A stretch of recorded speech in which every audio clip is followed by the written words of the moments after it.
हाँ जी, good evening, नमस्ते सबको। आज हम फिर थोड़ा डिसकंटिन्यू हो गया था पीछे, क्योंकि जाना पड़ा था वर्कशॉप की वजह से। तो फिर से कंटिन्यू करेंगे ऑर्गन का आगे। तो लास्ट हमने 220 तक कर लिया था।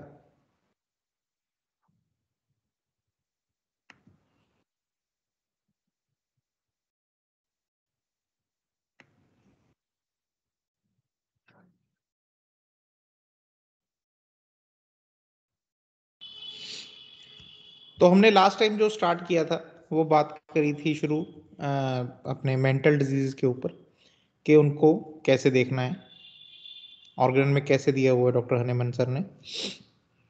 तो उसमें हमने जो देखा कि दो तीन चीज़ें, कि एक तो ये जो क्लास है मेंटल डिजीज की, डॉक्टर हनीमन उसके बारे में बड़ी क्लियरली बोलते हैं कि इट इज़ नथिंग, कुछ अलग नहीं है, it is nothing different than the corporeal disease. जो इतनी देर से फिजिकल डिजीज चली आ रही है, ये कोई उससे अलग चीज़ नहीं है। इट इज़ जस्ट कि एक ट्रांसफरेंस हो जाती है फिजिकल ऑर्गन से, फिजिकल टिश्यूज से, फिजिकल सेल्स से towards that organ of mind. जो हमारा एक इनविजिबल ऑर्गन है माइंड का, उसके ऊपर उसकी एक ट्रांसफरेंस हो जाती है। तो उसमें उन्होंने हमें बताया कि उसको कैसे देखना है, कि जो पुराना फिनोमेना चला आ रहा है फिजिकल डिजीज का, और उसमें से कुछ सिम्टम जो भी आते जाते रहते हैं, जब थोड़ी सी मेंटल डिजीज जो है वो कम हो जाती है, एलिविएटेड फॉर्म में आ जाती है, उनको प्लस द चीफ जो सिम्टम है मेंटल डिजीजेस का, ठीक है ना, उसके बारे में हमने अच्छे से डिस्कशन की थी लास्ट टाइम। और साथ में डॉक्टर हनीमन ने हमें बताया कि वो जो डिस्पोजिशन है, ये वो सिम्टम्स नहीं होते जो एकदम से कहीं से आ गए। They have always been part of patients disposition. अगर लाइकोपोडियम है तो शुरू से इगोइस्टिक है, शुरू से इगोइस्टिक है वो। उसमें एक ईगो है, उसमें एक सेल्फ परसेप्शन है कि मैं बेहतर हूं सबसे। अंदर है, छुपा हुआ है, लेकिन उसमें है, कभी कभी दिखता है कुछ लोगों को, ठीक है ना, जहां पे वो थोड़ा सा एब्रप्ट हो जाता है, थोड़ा अब्यूजिव हो जाता है, तब उसके वो जो शब्द हैं वो निकल के आते हैं। लेकिन जब वो इंसैनिटी की स्टेज में चला जाता है, फिर हमें दिखता है उसका जो यही रूप एक आउट ऑफ कंट्रोल्ड फॉर्म में, जहाँ पे हॉटीनेस आ जाती है, वो चुप करके मुंह उठा के ऐसे बैठा है, बात नहीं कर रहा किसी के साथ, कोई आके बुलाता है उसको, उसको सीधे मुंह जवाब नहीं देता, वो कंटेम्पचुअस नेचर दिखाता है, अपने लोगों को नीचा दिखाता है उस इंसैनिटी की स्टेज में। बोलता उनको तुम लोगों को अकल नहीं है, वाई हाथ लोग हो, ऐसे शब्द यूज करता है, ठीक है ना। तो एक दिखता है उसका, जब वो इंसैनिटी की स्टेज में जाना शुरू होता है, उसकी वो ईगो जो है शुरू से थी, ये नहीं रातों रात बन गई है उसकी, ठीक है ना। पेशेंट है वो, है तो थोड़ा 26-27 साल का लड़का ही है, लेकिन वो किसी को और को उसको ये है भी, किसी और के पास दिमाग है ही नहीं जितना मेरे पास है। और वो बोलता है उस बात को कि तुम लोगों को अकल नहीं है, घर पे बोलता है, फादर को बोलता है, मदर को बोलता है कि तुम लोगों ने किया क्या है आज तक, हुआ क्या है तुम लोगों से आज तक, ठीक है ना। When he is into that stage of insanity,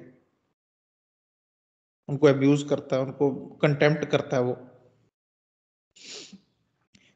ये लेकिन ये नहीं भी उसका रातों रात ये चीज डेवलप हो, वो शुरू से है। तो ये मेंटल डिजीज का हमेशा ये जो फिजिकल पार्ट से चल के मेंटल डिजीज आ रही हैं, तो उसमें वो डिस्पोजिशन शुरू से होती है। वो वैसा कोई ना कोई अगर पैनिक आ रहा है तो वैसे फियर्स शुरू से हैं, कि अगर एंजाइटी न्यूरोसिस है तो वैसी एंजाइटी शुरू से है, कहीं ना कहीं वो कंट्रोल्ड फॉर्म में थी। When they go into mental disease it suddenly becomes out of control, और अपनी फुल फ्लेज्ड फॉर्म में बाहर निकल के आती है। अब उससे आगे चलते हैं। If however insanity or mania caused by fright, vexation, the abuse of spirituous liquors, etc., have suddenly broken out as an acute disease in the patient's ordinary calm state. Now, अब पहले थी वो क्रॉनिक स्टेज में आ रहा है, बन रहा है शुरू से, है ना, फिजिकल मेंटल पार्ट दोनों ही एक तरह से बन रहे हैं, और एक स्टेज आई जहां पे वो कंप्लीटली शिफ्ट हो गया माइंड की तरफ। अब ये जो सेकंड है ये है कि as an acute disease broke हुआ। एक पेशेंट थी, लड़की थी अराउंड ये 26-27 साल की, अच्छी भली, बिल्कुल कुछ नहीं हुआ उसको। Suddenly she went into semi conscious state, और वो जोर जोर से अपने आप को ऐसे स्क्रैच कर रही है, कर रही है स्क्रैच सारी बॉडी पे, होश में नहीं, उसको बुला रहे हैं, उसका नाम ले रहे हैं, होश में नहीं है, लेटी हुई है, एक एंग्विश, और इतना स्क्रैच कर रही है कि वो ब्लड आना शुरू हो गया है स्किन से, हर जगह स्क्रैच कर रही है। उसको रोकते हैं कहीं से, वो दूसरी जगह स्क्रैच करना शुरू कर, किसी और जगह करना शुरू कर देती है। तो ये नहीं कि वो ऐसा है उसको प्रॉब्लम, नहीं, she suddenly went into that state, ठीक है ना। तो ये एक्यूट स्टेट्स होते हैं, जैसे हमें एक्यूट बाकी की आ जाती है फिजिकल प्रॉब्लम्स, कोई फीवर इरप्ट हो जाते हैं, इरप्टिव स्टेट्स बोलते हैं, इरप्ट हुई एकदम से, ठीक है ना, कोई फीवर इरप्ट हो गया, कोई चेस्ट की प्रॉब्लम इरप्ट हो गई एकदम से, कोई स्किन की प्रॉब्लम इरप्ट हो गई एकदम से एक्यूटली, ठीक है ना। सो उन केसेस में क्या करना है, वैसे इंसैनिटी और मीनिया की स्टेट्स जो है वो एक्यूटली आ सकती है। किसी को हिस्टीरिया आ गया एक्यूटली, जनरली शी और he is not a hysterical person, लेकिन एक्यूटली एक स्टेज आ गई because of these kind of causes, कोई फ्राइट हो गया, कोई गुस्सा आ गया एकदम से, ठीक है ना, या किसी ने कोई ड्रिंक ज्यादा ले ली उसके बाद ऐसी स्टेज आ गई, खाने पीने में कोई ड्रग ऐसी ले ली उसके बाद ऐसी स्टेज आ गई, ठीक है ना। मेडिसिनल भी हो सकता है, कोई मेडिसिन लेने के बाद ऐसी स्टेज आ जाए सडनली, ठीक है ना। So although it almost always arises from the internal psora, ये नहीं कि वो सोरा से नहीं है, ये भी सोरा से ही आ रही है, ठीक है ना। हर एक्यूट प्रॉब्लम हमने पहले ही किया है कि हर एक्यूट क्रॉनिक प्रॉब्लम जो भी है they are basically coming out of the internal psora. So similarly, this acute problem is also coming out of sora, like a flame bursting forth from it. Yet, when it occurs in this acute manner, it should not be immediately treated with antisorics. तो वही approach जो हमारी acute diseases में रहती है कि एकदम से कॉन्स्टिट्यूशनल नहीं ढूंढने उसमें लग जाना, एकदम से उसमें कोई एंटीसोरिक या सिमिलिमम नहीं ढूंढने लग जाना, उसमें जो उसकी एक्यूट स्टेज है उसको कवर करना चाहिए। उसको जो एक्यूट सिम्टम्स हैं, जो एक शिफ्ट आया उसकी सडन डिस्पोजिशन में, उसको पहले देख के हमने मेडिसिन देनी है, ठीक है ना। Similarly in this also, in mental acute disease also, it should not be immediately treated with antisorics, but in the first place with remedies indicated for it out of the other class of proved medicaments, ठीक है ना। ऐसी दवाइयां जो हमने prove की हैं, जो डॉक्टर हनेमन ने प्रूव की हैं, बाकी के ऑथर्स ने प्रूव की हुई हैं, जो इस लेवल पे काम करती हैं, ठीक है ना, इस वायलेंस में काम करती हैं, जैसे एक्कोनाइट हो जाती है, बेलाडोना, स्ट्रेमोनियम, हायोसाइमस, मर्कसोल हो जाती है, ठीक है। अब लेकिन इनको ये नहीं ले लेना कि ये दवाइयां सिर्फ एक्यूट स्टेज के लिए ही हैं, ये भी नहीं है, क्योंकि एक परसेप्शन बन जाती है कि अच्छा जी ये तो एक्यूट के उसमें लिखा हुआ है। नहीं, अपनी जगह पे अपने समय पे अगर सिम्टम्स वैसे मैच होते हैं तो these remedies can also act as antipsoric remedies. बहुत सारे पेशेंट हैं मेरे पास जो स्ट्रेमोनियम हायोसाइमस से constitutional remedies, as a constitutional remedies जो है, एक्कोनाइट का भी एक पेशेंट था, ठीक है ना, जिसको अर्टिकेरियल रैशेस की टेंडेंसी थी, बहुत ज्यादा होते थे, वो एक्कोनाइट से ठीक हुआ था, ठीक है ना। ऐसे स्ट्रेमोनियम हायोसाइमस के पेशेंट्स हैं, मर्कसोल तो चलो है ही वैसी दवाई है, कॉन्स्टिट्यूशनली जाती है। तो लेबलिंग नहीं कर देनी कि ये तो जी सिर्फ एक्यूट की हैं क्योंकि बहुत सारे डॉक्टर्स इन मेडिसिन को या बहुत सारी दवाइयां जिनको क्रॉनिक में सोचते ही नहीं, और बहुत सारी क्रॉनिक वाली ऐसी रेमेडी जिनको एक्यूट में नहीं सोचते। Symptoms are the main thing. सामने आपके जो सिम्टम्स हैं, करेक्टरिस्टिक सिम्टम्स हैं, पेशेंट बैठा है, उसकी जो इंडिविजुअलिटी है उस टाइम पे, चाहे वो एक्यूट में है चाहे वो क्रॉनिक में है, वो डिसाइड करते हुए मेडिसिन कौन सी जानी है, ठीक है ना। This is just an example here. बड़े लोग ना इस चीज को उठा के, कोई भी कैसे भी इंसैनिटी मेनिया की स्टेज आ जाए, वो बस देना शुरू कर देती है। सुबह बेलाडोना दे देना जी, ये दोपहर को स्ट्रेमोनियम दे देना, शाम को विरेट्रम दे देना, बस ये चलता रहता है। कि कहीं ना कहीं हिट करके थोड़ा बहुत और थोड़ा बहुत तो आराम आ ही जाएगा। ये दवाइयां जो इनके प्रोमिनेंट सिम्टम है उनको तो काम कर ही देंगी। अगर रेज आप बेलाडोना दे दोगे किसी को तो उसके रेज को कुछ देर के लिए काम कर देंगी वो, लेकिन बाकी की चीज को नहीं हटाएंगी। अगर जो हमने पहले पार्ट में किया है मेंटल डिजीज की, उसको नहीं हटाएंगी वो। किसी को डिल्यूजन है, इल्यूजन है, आप स्ट्रेमोनियम दे दो, वो कुछ देर के लिए उसकी डिल्यूजन स्टेट दूर कर देगी, लेकिन वो मेंटल डिजीज नहीं जाएगी, वो रहेगी वैसे ही। और कुछ देर के बाद जो सिम्टम गए होंगे, क्योंकि सोरा तो है वहीं पे, सोरा तो गया नहीं, जो जड़ है वो तो है वहां पे, वहां से कोई नया सिम्टम निकल आएगा, कोई नया पत्ता, कोई नई शाखा, कोई नई ब्रांच निकल आएगी वहां से फिर से। तो एक डिल्यूजन दूर जाए होगा, दूसरा आ जाएगा उसकी जगह पे, उसमें क्या है, जड़ थोड़ी गई है। ठीक है ना। तो ऐसी प्रैक्टिस से थोड़ा गुरेज रखना है, दूर रहना है कि ये हमारे जो एफोरिज्म है उसके ऊपर नहीं सेट होती। ठीक है। और डॉक्टर हनेमन ने इसीलिए बार बार हर जगह रखा, इंटरनल सोरा से ही आ रही है ये भी, इसको कोई अलग क्लास मत बना लेना। This is also arising from the internal सोरा।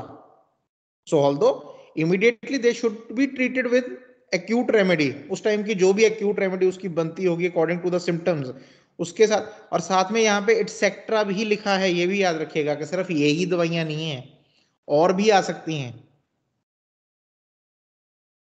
ठीक है ना, और भी आ सकती हैं in highly potentized minute homeopathic doses. Doctor Hahnemann ने ऑर्गेनन में बहुत बार चीजें, मैं पहले भी बोलता रहता हूँ इस चीज को, लेकिन बार बार पढ़ते हैं, बार बार वो फिर अंदर से वही विचार आता है उसको पढ़ के, कि बड़े जगह जगह पर उन्होंने कुछ चीजें याद करवाने के लिए बार बार लिखी हैं कि it should be given in highly potentized minute homeopathic doses. Potentized form में देना है, माइन्यूट में देना। ये मत सोचना कि भी एक्यूट है तो दो ठाक ठाक करके, नहीं। ठीक है ना, वेरी माइन्यूट होम्योपैथिक डोजेस, और वो होम्योपैथिक होनी चाहिए। होम्योपैथिक, मैंने पहले भी लास्ट टाइम भी हमने ये बात की थी कि होम्योपैथिक का ये मतलब नहीं कि दवाई होम्योपैथिक होना, देने का तरीका होम्योपैथिक होना चाहिए। ठीक है ना। ये जो है aconite, belladonna, stramonium, hyoscyamus, merc sol, veratrum, platina, lyco, ये होम्योपैथिक वे में देने हैं। सिम्टम्स मैच होने चाहिए, कंडीशन मैच होनी चाहिए, अगर कोई एलिमेंट है पीछे तो वो मैच होना चाहिए। अगर स्ट्रेमोनियम का एलिमेंट कहीं ना कहीं बहुत फ्राइट से आ रहा है तो हो सकता है सल्फर जैसी रेमेडी या लेकेसिस जैसी रेमेडी उनका कहीं ना कहीं स्पिरिटुअस लिक्वर्स की वजह से आ रहा हो, डिलीरियम ट्रेमेंस, उस वजह से डिलीरियम में जा रहे हो। तो जो पीछे का कारण है वो भी जरूरी है। तो जो होम्योपैथिक डोजेज का मतलब है कि देने का तरीका होम्योपैथिक रखना है। ये सुबह बेलाडोना, दोपहर को स्ट्रेमोनियम, शाम को वेरेट्रम, ये काम मत करना। अगर आप दिन में 3 दवाइयां दे रहे हो तो इसका मतलब है आपको तीनों में से किसी भी दवाई का नहीं पता, सीधी बात है। क्योंकि वो एक स्टेट है, उसमें एक ही दवाई जानी है, और आप उसको बोल रहे हो कि करता रहे, रोज लेते रहो, रोज देते रहो उसको ऐसे। मेरे पास आते हैं कुछ पेशेंट, आते हैं प्रिस्क्रिप्शन लेके, देख के हैरानी हो जाती है भी दी किस हिसाब से।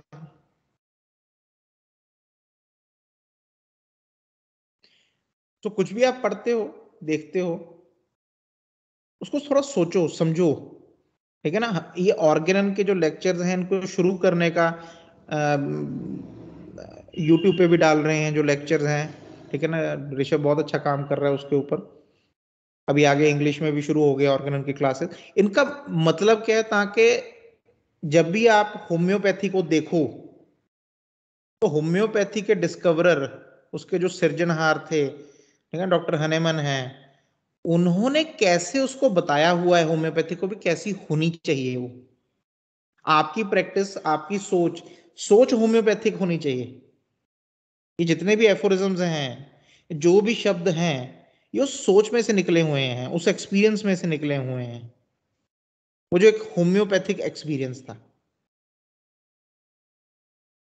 ठीक है ना। और आप जब भी कोई चीज पढ़ो, कोई नया मटेरियल मेडिका पढ़ रहे हो, कोई नए डॉक्टर के बारे में कोई कुछ भी सुन रहे हो तो ये चश्मा आंखों पे लगा होना चाहिए, ताकि आप पहचान कर सको कि भाई बात ऑर्गेनन के हिसाब से हो रही है कि नहीं हो रही। ये जरूरी है। कुछ एफोरिज्म के हिसाब से नहीं, पूरी ऑर्गेनन के हिसाब से बात हो रही है कि नहीं हो रही। ठीक है ना। So it should be homoeopathic doses in order to subdue it, so that so far that the sora shall for the time revert to its former latent stage। ठीक है ना।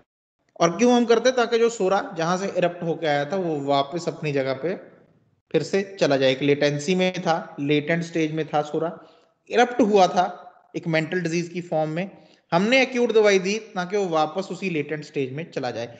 खत्म नहीं हुआ सोरा, वापस लेटेंट स्टेज में चला गया।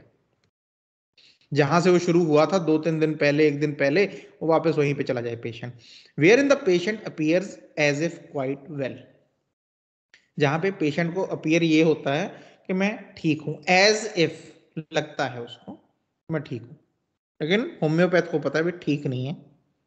फिर क्या करना उसके बाद, but such patient who has recovered from an acute mental और emotional disease by the use of these non antipsoric medicine, again stramonium belladonna के ऊपर नहीं टैग लगा देना कि एंटीसोरिक नहीं है, ये कंडीशन इज द थिंग। ठीक है ना। हमने एज एन एंटीसोरिक दी नहीं थी, वो एक्यूट स्टेज में थी। एक्यूट हमारे पास कोई फीवर के साथ आ जाता है, अभी कोई पेशेंट आया 2-3 दिन पहले, उसको एक्यूटली कुछ हुआ, इंटरमिटेंट फीवर स्टार्ट हो गया, आगे इसके आगे इंटरमिटेंट फीवर्स के ऊपर भी बात होगी, वहां पे उसको डिस्कस करेंगे। अब हुआ उसको शुरू, जो सिम्टम्स हैं उसके सारे वो मैच करते हैं सल्फर के साथ, तो सल्फर दी गई, वो वापस अपनी जो लेटेंट स्टेज थी उसमें चला गया उसके बाद। तो इसका मतलब ये थोड़ी भी सल्फर नॉन एंटीसोरिक हो गई। ठीक है ना। कंडीशन को समझो, कंडीशन क्या है। एक्यूट्स में हमें एंटीसोरिक या कॉन्स्टिट्यूशनल रेमेडीज या म्याजमेटिक प्रिस्क्रिप्शन नहीं कर रहे, वहां पे एक एक्यूट म्याजम आया हुआ है, उस म्याजम ने आके क्या किया कि जो प्रोसेस पुराना चल रहा था क्रॉनिक डिजीज का, उसने बदल दिया आगे, एक नई उसकी पिक्चर निकल के आ गई। हमने उसके लिए उस नई पिक्चर के हिसाब से, चेंज डिस्पोजिशन के हिसाब से, चेंज सेट ऑफ सिम्टम के हिसाब से दवाई दी, वो जो थी वो चली गई, and the patient is now back to where he was before this thing came. ये चीज जो आई थी उसके पहले पेशेंट जहां पे था वो वहां पे पहुंच गया। तो ये नहीं भी मेरी सल्फर नॉन एंटीसोरिक होगी। ठीक है ना। इस नॉन एंटीसोरिक को समझो कि हमने उस सिचुएशन में जो मेडिसिन दी थी, दो that was not a सोरिक medicine, हमने सोरा को दिमाग में रख के नहीं दी थी वो, और अगर शायद देते तो शायद इतना काम भी ना करते वो, क्योंकि कंप्लीटली डिफरेंट पिक्चर थी वहां पे। वहां पे हमारे पास पूरी सोरा की पिक्चर नहीं थी। ठीक है ना। सो अब मैं क्यों इन चीजों को पॉइंट आउट करता हूं कि दिमाग में कोई गलत परसेप्शन नहीं बैठ जानी चाहिए कि जी नॉन एंटीसोरिक मेडिसिन लिखा मतलब ये 5-6 दवाइयां तो नॉन एंटीसोरिक होगी, नहीं, ऐसा नहीं है। ठीक है ना। सिचुएशन के हिसाब से है वो। So by the use of these non antipsoric medicine means कि हमने उसको सोरा के लिए नहीं दिया था, हमने उसको सोरा को खत्म करने के लिए नहीं दिया था, हमने सिर्फ उसको acute mental and emotional disease को देख के हमने दिया था। Should never be regarded as cured, और इनको ये नहीं सोचना भी क्योर हो गए पेशेंट। ठीक है ना। Again, but such a patient who has recovered from an acute mental और emotional disease by the use of these non antipsoric medicine should never be regarded as cured. ऐसे पेशेंट को cured नहीं समझना कि अच्छा वापस चला गया उसी स्टेट में, छोड़ दो उसको ना। ऑन द कंट्रेरी, उल्टा, no time should be lost in attempting to free him completely by means of a prolonged antisoric treatment। उल्टा बिल्कुल भी समय बर्बाद नहीं करना चाहिए इसके ऊपर कि हम उसको फटाफट एंटीसोरिक ट्रीटमेंट दें, उसकी कॉन्स्टिट्यूशनल मेडिसिन उसको दें, ताकि वो जो क्रॉनिक म्याजम उसके पीछे चल रहा है सोरा का, वो उससे फ्री हो सके by means of a prolonged antipsoric treatment. लंबा चलेगा ये, एक आधी डोज से नहीं बात बनेगी, देखना पड़ेगा बार बार बार बार। पेशेंट चाहे बता रहा है कि मैं ठीक हो गया जी, नहीं, एक एपिसोड जो आपको आया है वो ठीक हुआ है, आप नहीं ठीक हुए अभी। आपने होना है, उसको बताना होता है, पेशेंट को समझाना होता है कि ये एक एपिसोड था,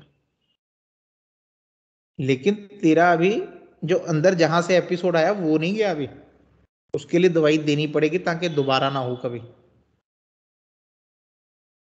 from the chronic miasm of the psora which it is true has now become once more latent, ये सही है, वो लेटेंट स्टेज में चला गया है वो, आपने जो भी उसको एक्यूट मेडिसिन दी उसकी वजह से वो लेटेंट स्टेज में चला गया, उसमें कोई शक नहीं, लेकिन वो लेटेंट है, सोया हुआ है। तो सोए का ये मतलब नहीं भाई चला गया खत्म हो गया ना, कभी भी जाग सकता है, किसी भी रूप में जाग सकता है फिर से, हो सकता है इस बार एक्यूट ना हो, कोई क्रॉनिक चीज शुरू कर दे वो फिर, but so once more latent but is quite ready to break out anew, लेकिन वो तैयार है दोबारा से ब्रेकआउट होने के लिए।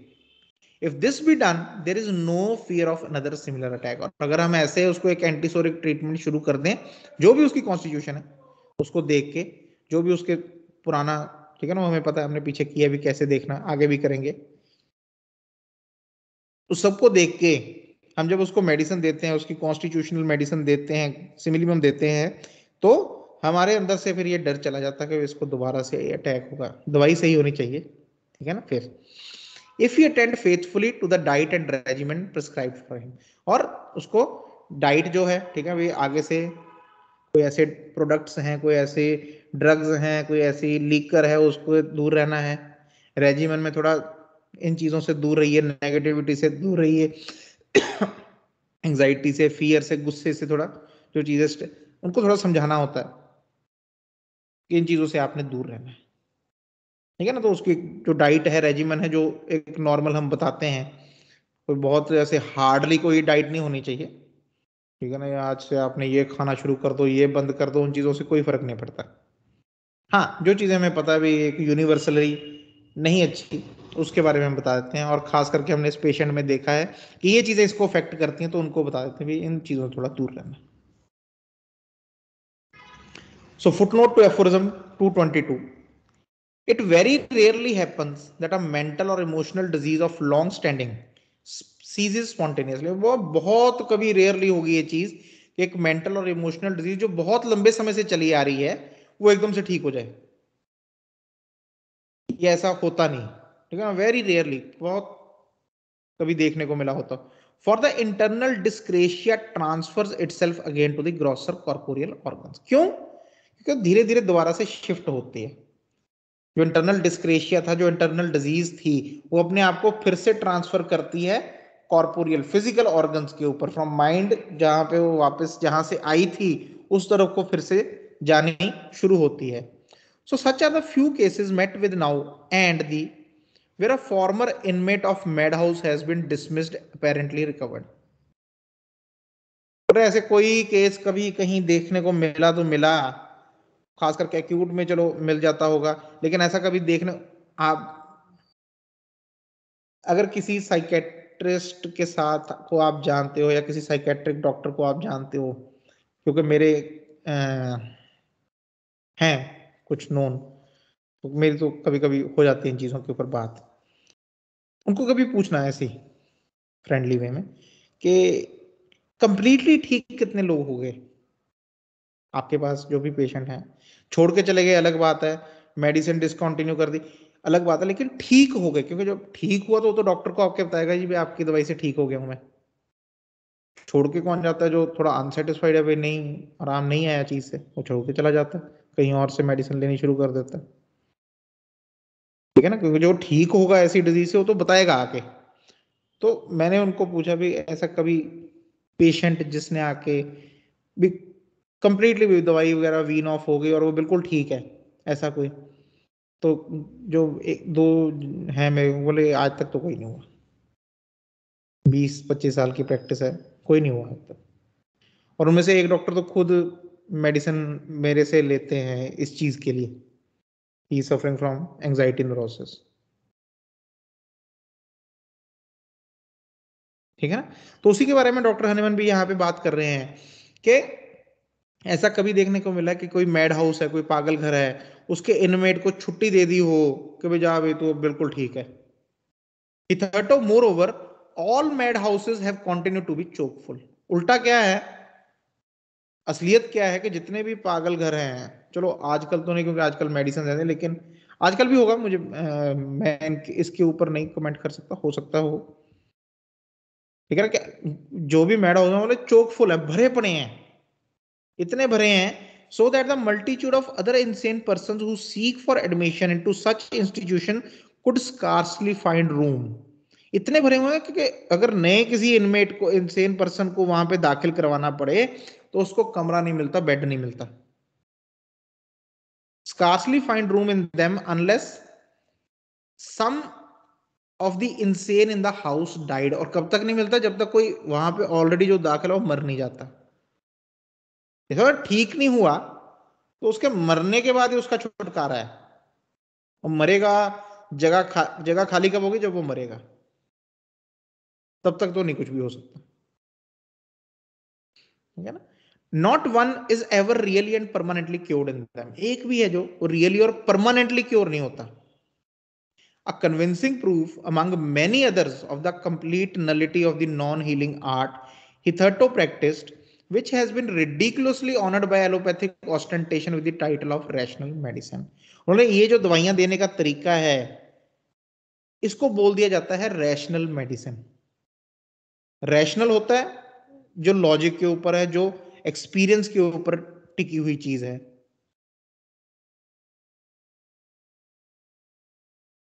और इसको हमने नाम दे दिया उन्होंने रैशनल मेडिसिन का, कि this is a rational medicine. आज ही कोई पेशेंट थे, कैंसर के पेशेंट है वो, तो उनका मैसेज आया हुआ था कि उनको किसी ने रिकमेंड कर दी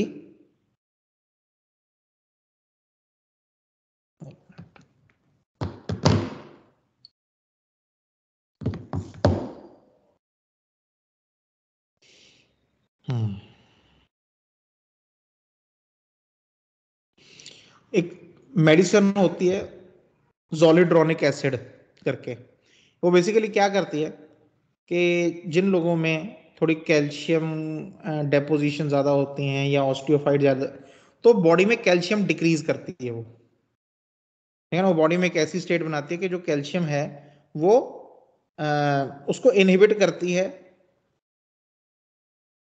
डिपॉजिट होने से, कहीं जुड़ने से, ठीक है ना। Oh she suffering from some kind of scoliosis of lung cancer है, उसके साथ स्कोलियोसिस वगैरह, या थोड़ी ऑस्टियोफाइट जो है वो बोन्स के ऊपर डेपोजिशन देखने को मिलते हैं। तो सिर्फ उस चीज को ध्यान में रख के कि भी ऑस्टियोफाइट्स की डेपोजिशन ज्यादा हो रही है, the doctors they recommended this zoledronic acid to her. तो एक इंजेक्शन लगा, दूसरा लगा, कुछ दिन पहले तीसरा लगा। तो तीसरे के बाद क्या हुआ, she had a very bad flu. एक दिन पहले उन्होंने चेस्ट का एक्सरे किया था टू सी कि भी what is the state of cancer. वो श्रिंक हो गया था कैंसर, छोटा हो गया था ट्यूमर। तो मैं ये इंजेक्शन लगाया उन्होंने नेक्स्ट डे, उसके नेक्स्ट डे फीवर हुआ, सांस लेने में दिक्कत हो गई, फिर किया चेस्ट का एक्सरे, तो जो राइट साइड जहाँ पे वो था कैंसर, वहां पे अभी she has got this pleural effusion, pleura में पानी भर गया, एफ्यूजन हो गया वहां पे, और उसको पेन हो रही है अभी पेशेंट को। तो body was already in a state of crisis, तो पहले ही इतनी बुरी हालत में है बेचारी, कैंसर अंदर उसको चल रहा है, ठीक है ना। Just because there are some osteophyte seen on the spine और ऑन द बोन, तो ऑस्टियोफाइट तो स्ट्रेंथन करने के लिए रहे, तो बेसिक फिजियोलॉजी हमारी, ऑस्टियोफाइट कहीं पे डिपॉजिट हो रहा है तो उसका क्या मतलब है, वो उस पार्ट को स्ट्रेंथन करना चाहता है, ठीक है, कंपनसेटरी मैकेनिज्म है, एज 60 प्लस है, उन्होंने करना ही है, उन्होंने उठा के ये लगा दिया। अब कहा the patient is suffering from more dangerous disease, हाँ, सीए लंका वो ज्यादा डेंजरस है, उसकी जगह छोटी सी जो चीज है जिसकी उसको कोई तकलीफ नहीं है, जिसकी उसको कोई दिक्कत नहीं है, उसको दिमाग में रख के they have done this thing, और उसका रिजल्ट हमारे सामने है आज। और जो ठीक हो रहा था, कैन श्रिंक हो रहा था, वो बेचारी आज बुखार चढ़ा हुआ है इतना ज्यादा, she is unable to breathe now, और दे आर थिंकिंग अबाउट कि भी टैपिंग की जाए।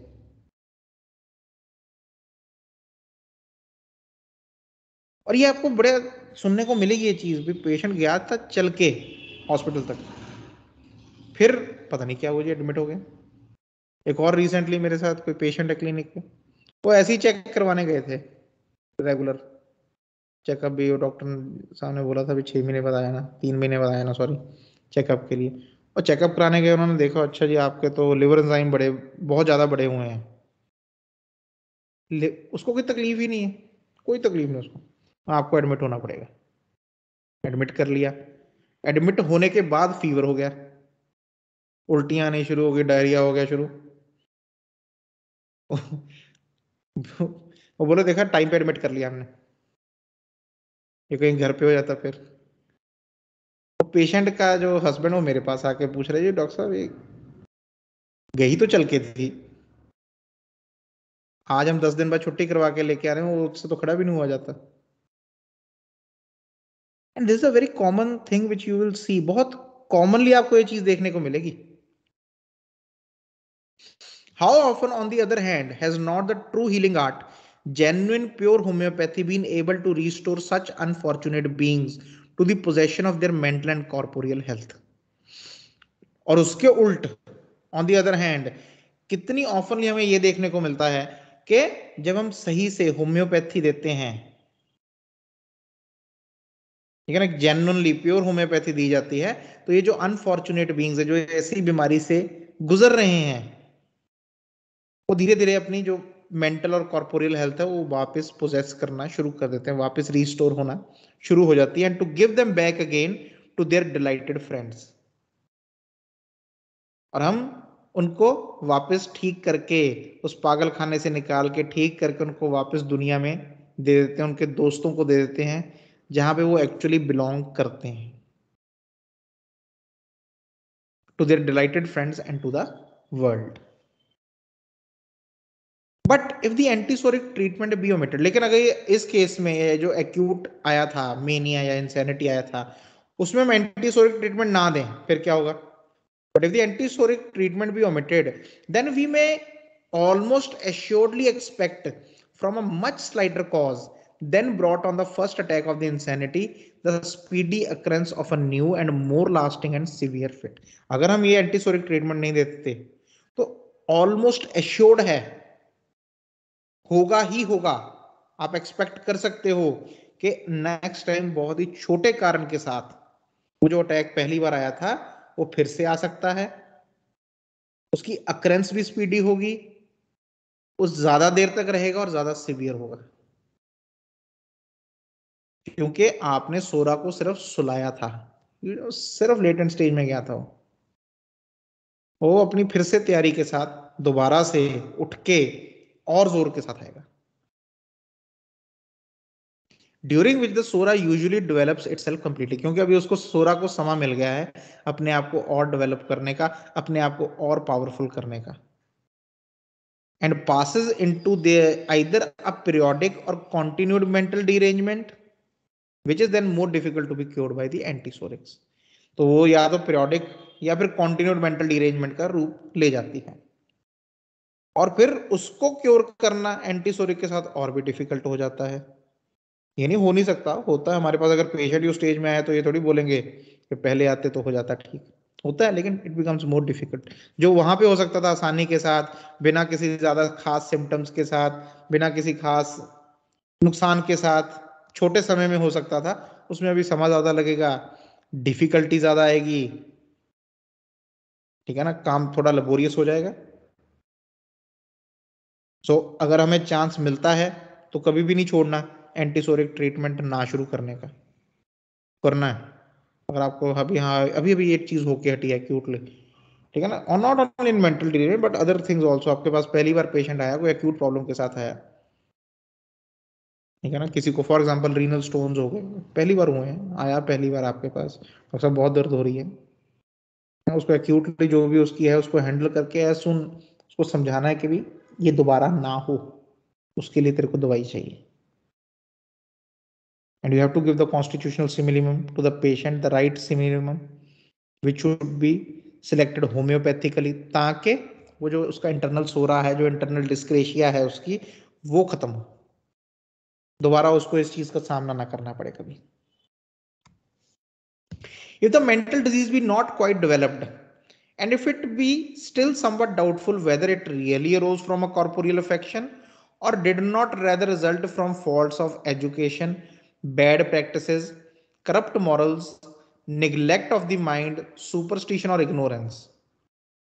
अब तीसरा पार्ट आ गया मेंटल डिजीज का, कि जहां पे मेंटल डिजीज हमें देखने को मिलता है बहुत ज्यादा डेवलप्ड नहीं है और हमारे ऊपर क्वेश्चन मार्क है, somewhat doubtful whether it really arrows from corporeal affection, कि सही में किसी कॉर्पोरियल अफेक्शन, किसी physical affection, physical symptom, physical disease की ट्रांसफरेंस हुई है मेंटल डिजीज के ऊपर, या फिर इसका कारण क्या है, फॉल्ट्स ऑफ एजुकेशन। कोई बंदा है वो सारा दिन गालियां देता फिरता है, उसकी नॉर्मल लैंग्वेज में ही, एक है मेरे कोई पेशेंट है, उनके फादर है, वो नॉर्मल लैंग्वेज बोलते हो साथ में गाली निकल जाती है। क्यों?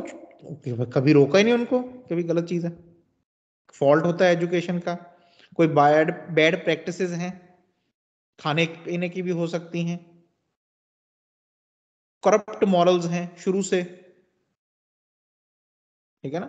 अब घर में सिखाया ही अगर वो चीज गई है कि भैया ठीक है कोई नहीं इधर उधर कर लेते होते सब कुछ, तो फिर वो उसी को सही मान के चल रहे हैं वो, ये होता है, ये तो है ही है,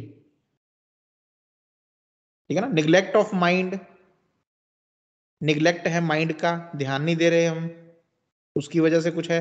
सुपरस्टिशन या कोई इग्नोरेंस है, कोई सुपरस्टिशन दिमाग में फंस गया या कोई इग्नोरेंस है, अगर इनकी वजह से आ रही है कोई मेंटल डिजीज।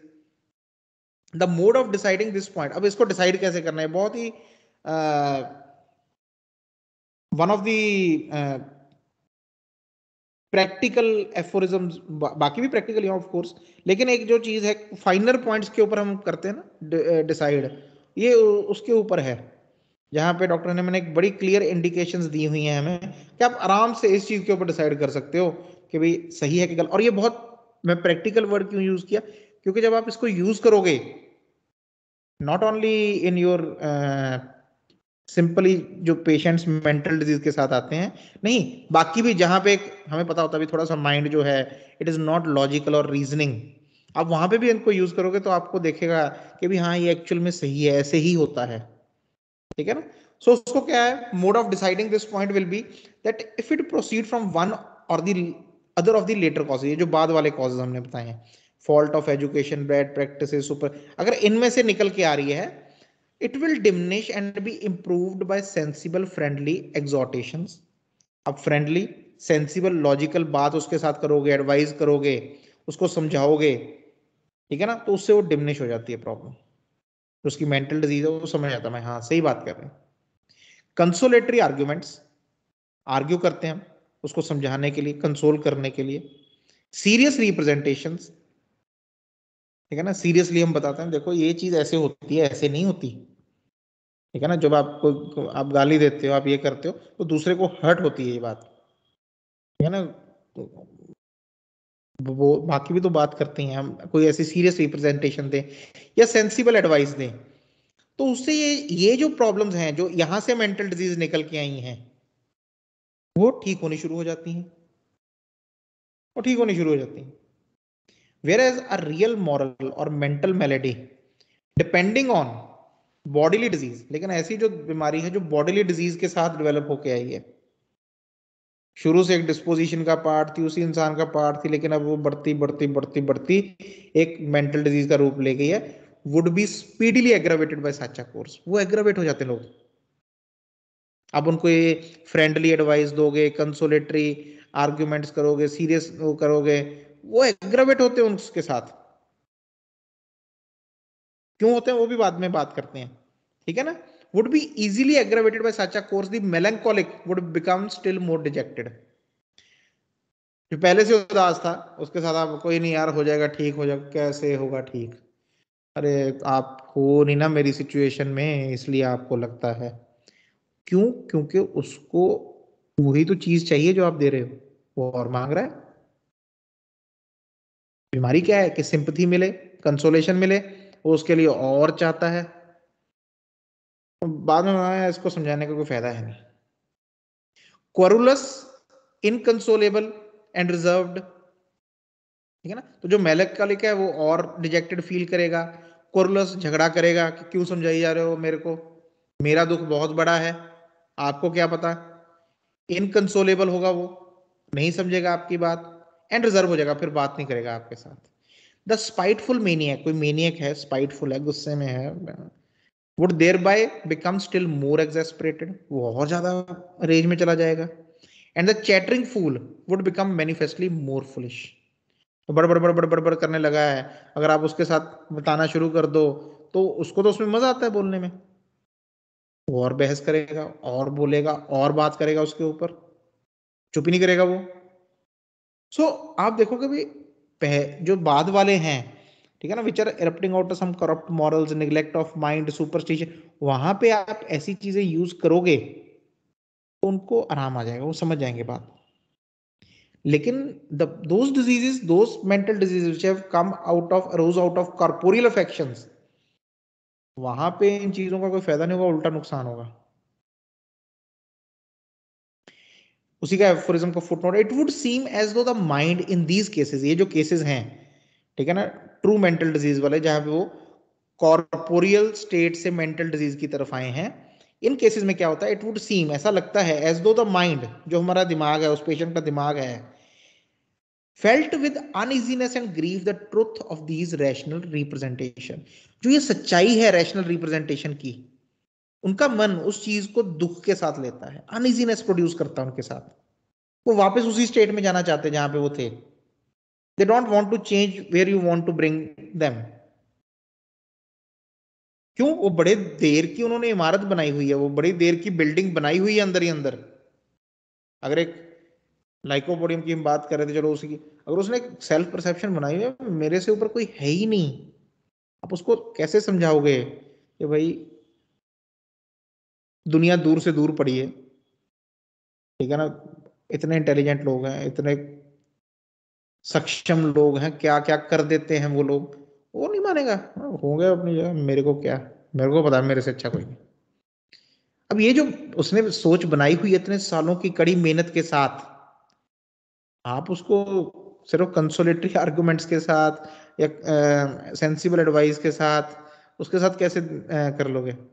अब उन्होंने ह्यूमिलिटी रखनी चाहिए। आप उसको समझा रहे हो, जो जिस पेड़ पे फल ज्यादा होते हैं ना वो झुक जाता है, उसको थोड़ी ये बातें समझ में आने वाली।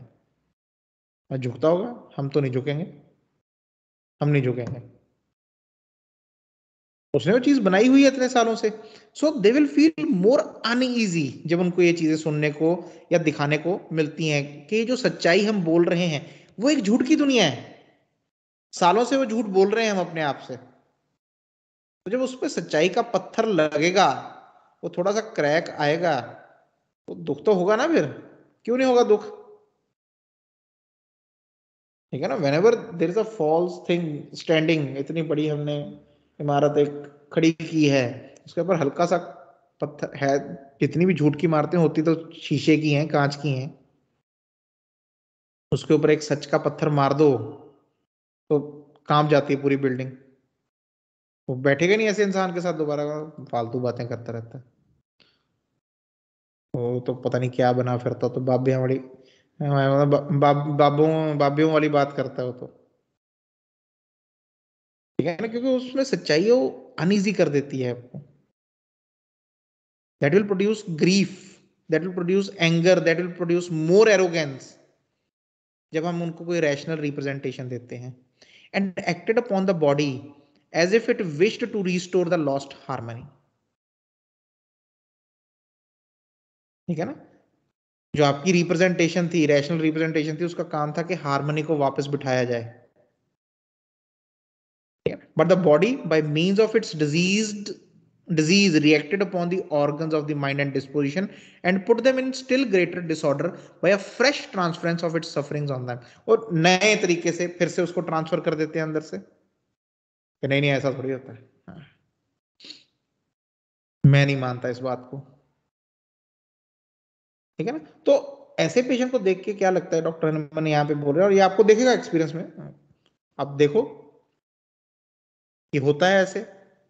चलो सिर्फ मेंटल डिजीज में नहीं, वैसे ही हम किसी को समझाने की कोशिश करें सही मंशा से, एक तो है क्रिटिसिज्म के साथ समझाने की कोशिश करें, वो हमारी तरफ से गलत है, that again shows our ego. एक है सही मंशा, सही इंटेंशन है, उसके साथ हम किसी को समझाने की कोशिश करते हैं, and that produce uneasiness because आप सच्चाई वाली चीज यूज कर रहे हो, आप सही बात कर रहे हो, ठीक है ना। एक पीछे मेरी कोई थे, मेरा फ्रेंड ही थे, ठीक है ना, वो 2-3 दिन से मेरे को फोन फोन ये प्रॉब्लम है, ये प्रॉब्लम है, ये है, वो है। समस्याएं क्या होती हैं हमारी, ये जो छोटी छोटी रोज की होती हैं समस्याएं, हम पहले भी इस बारे में बात कर चुके हैं कि बेसिकली ऑल द सफरिंग जो हमारी हैं वो हमारी ही बनाई हुई हैं, हमने बनाया, हम ही उसके ऊपर रोते रहते हैं। कल परसों में बात हो रही थी कि अब मोबाइल आपने ही खरीदा ना, हमने मोबाइल खरीद लिया, अब इसके टूटने का जो डर है, इसके खो जाने का जो डर है, वो क्यों आया? क्योंकि आपने खरीदा, आपने ले लिया, तो वो डर बना हुआ है कि टूट ना जाए, खो ना जाए। नहीं लिया होता तो इस चिंता से हम मुक्त होते, ना होती है चिंता, ना होती है फिक्र, ठीक है ना। तो मोस्टली जो हम, ये मैं एक छोटी सी एग्जांपल दे रहा हूँ, आप बाकी सोचो इसके बारे में बैठ के उसके ऊपर, ठीक है। कोई कपड़ा किसी का खो जाए बड़ा परेशानी होती है, परेशानी इसीलिए हुई क्योंकि आपने खरीदा, ना खरीदते। जितनी कम पोजेशन है उतना इंसान खुश है, जितनी ज्यादा पोजेशन है उतना दुखी है, देखने को मिलता है हमें, ठीक है? जिसके पास जमीन ही नहीं है उसको कब्जे का क्या डर, जमीन ले ली फिर कब्जे का डर हो जाता है, कब्जा ना कर ले उसके ऊपर। तो हमारी ली हुई खरीदी हुई परेशानी है, वो आई थोड़ी है हमारे ऊपर कहीं से। तो ऐसी ऐसी बातें वो कर रहा था मेरे साथ, मेरे जो फ्रेंड थे वो कर रहे थे ऐसी बातें मेरे साथ, तो मैं अगेन यही चेक कर रहा था कि कौन सी डिजीज है दोनों में से। मैं कहा देख, दुनिया में ना सबसे इंपॉर्टेंट 2 काम होते हैं, मैं ऐसे ही एग्जांपल, एक होता है जन्म और एक होता है मरना। वो दोनों ही हमारे हाथ में नहीं है, ना तो हमने अपनी मर्जी से जन्म लिया है, ना हम अपनी मर्जी से भी लाइफ कितनी होगी ये कभी सोच सकते हैं। तो वो दोनों चीजें जब आनी है तब होनी है, वो आई जाएंगी। और तो जो 2 मेन चीजें जब उनके ऊपर हमारा कंट्रोल नहीं है, तो बाकी जो चल रहा है उसके ऊपर क्या कंट्रोल करेंगे हम।